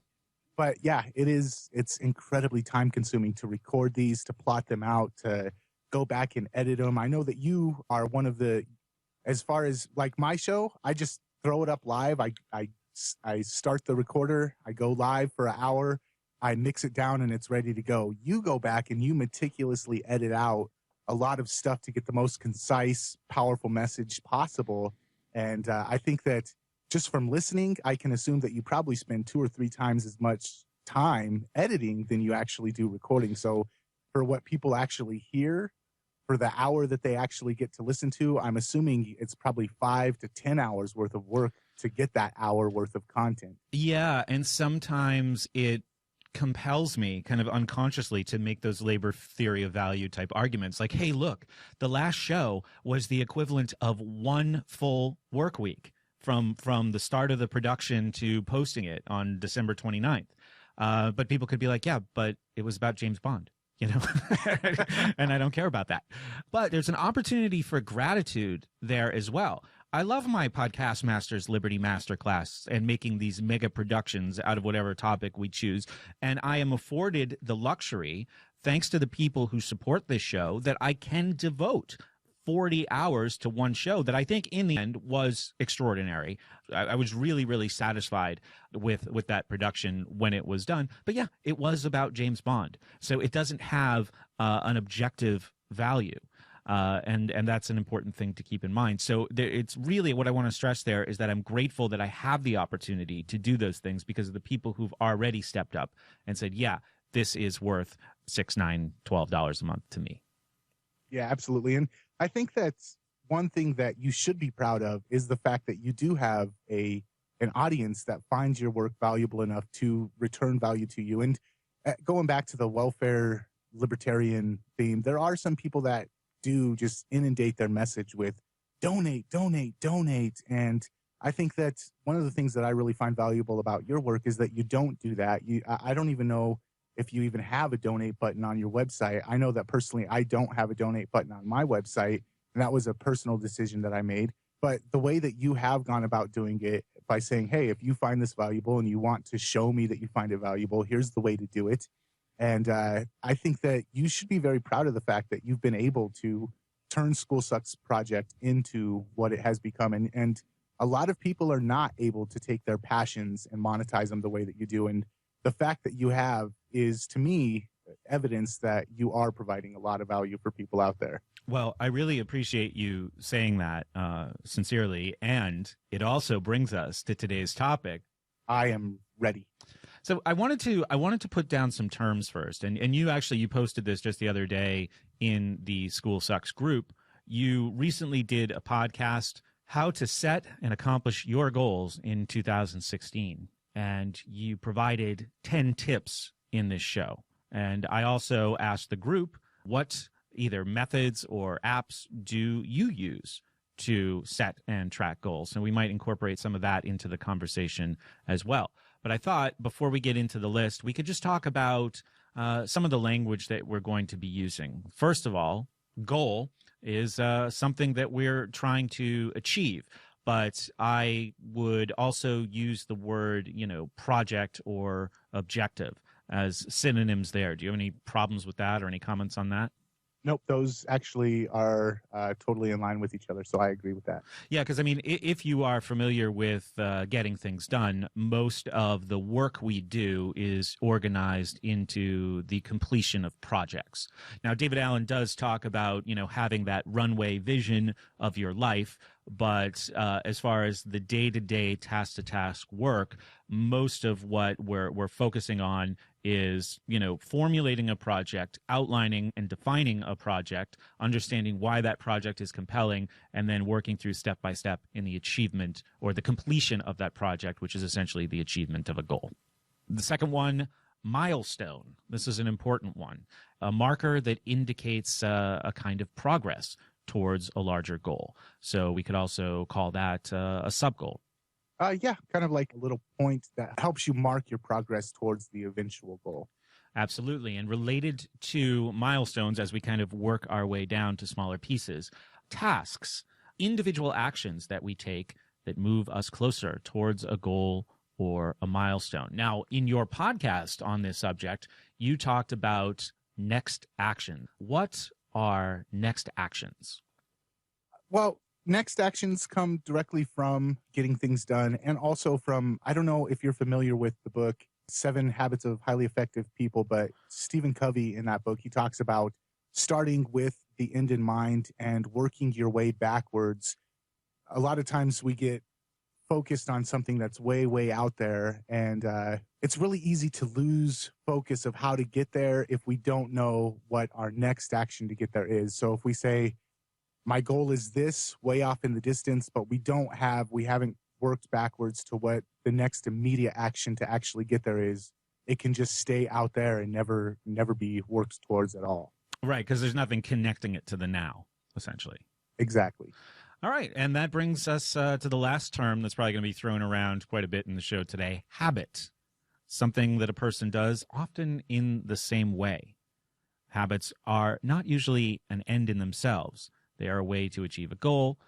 We can also use words like rituals, disciplines, or practices. Now, of course, unfortunately, habits can also be bad.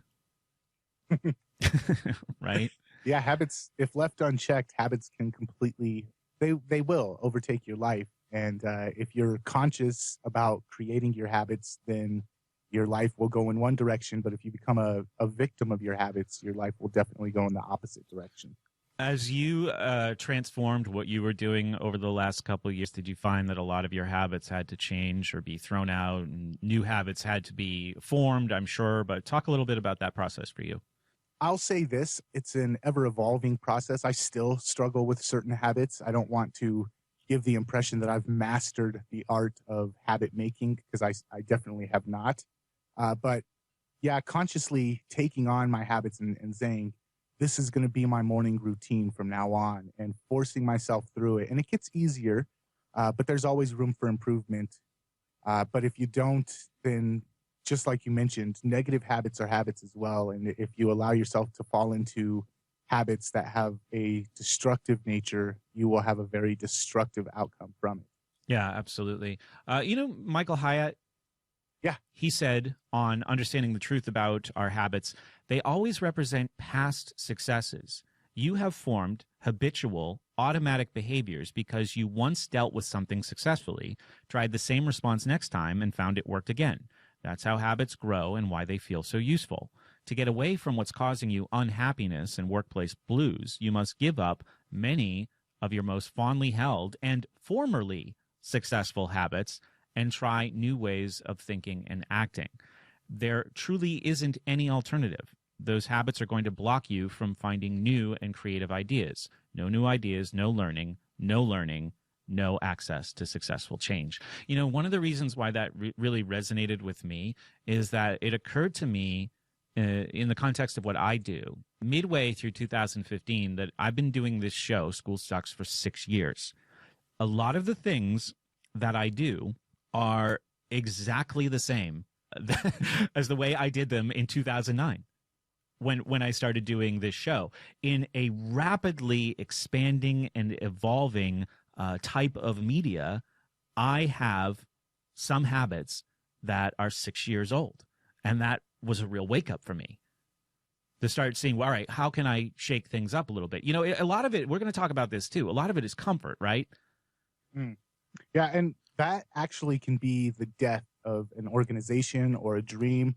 We see this in the business world a lot, where a business becomes successful based off of one type of practice, and then some sort of disruptive technology comes in and shakes things up, And because they're so stuck in the habit that at one time led to their success, and they refuse to adopt the new technology, or they refuse to adapt to the change in the marketplace, and they are so comfortable with the way that things have always been done, a lot of times they'll go to legislators and petition for regulations to stop the new technology, or they'll go to them and try and get basically outlaw the new things that might force them to change their habits, and they become dinosaurs and they end up going the way of the dinosaurs. So sometimes a habit that does lead to a positive outcome at one point in time, as things change, that same habit can become destructive. So it's always a good idea to go back and reevaluate your habits and say, are they still having the same positive outcome that they were before? Because if you don't, we've seen multiple companies, and we're watching it right now. Technology is just exploding and completely shaking up the chessboard. And companies that refuse to adapt and refuse to change those habits that worked 20 years ago but no longer are viable, those companies are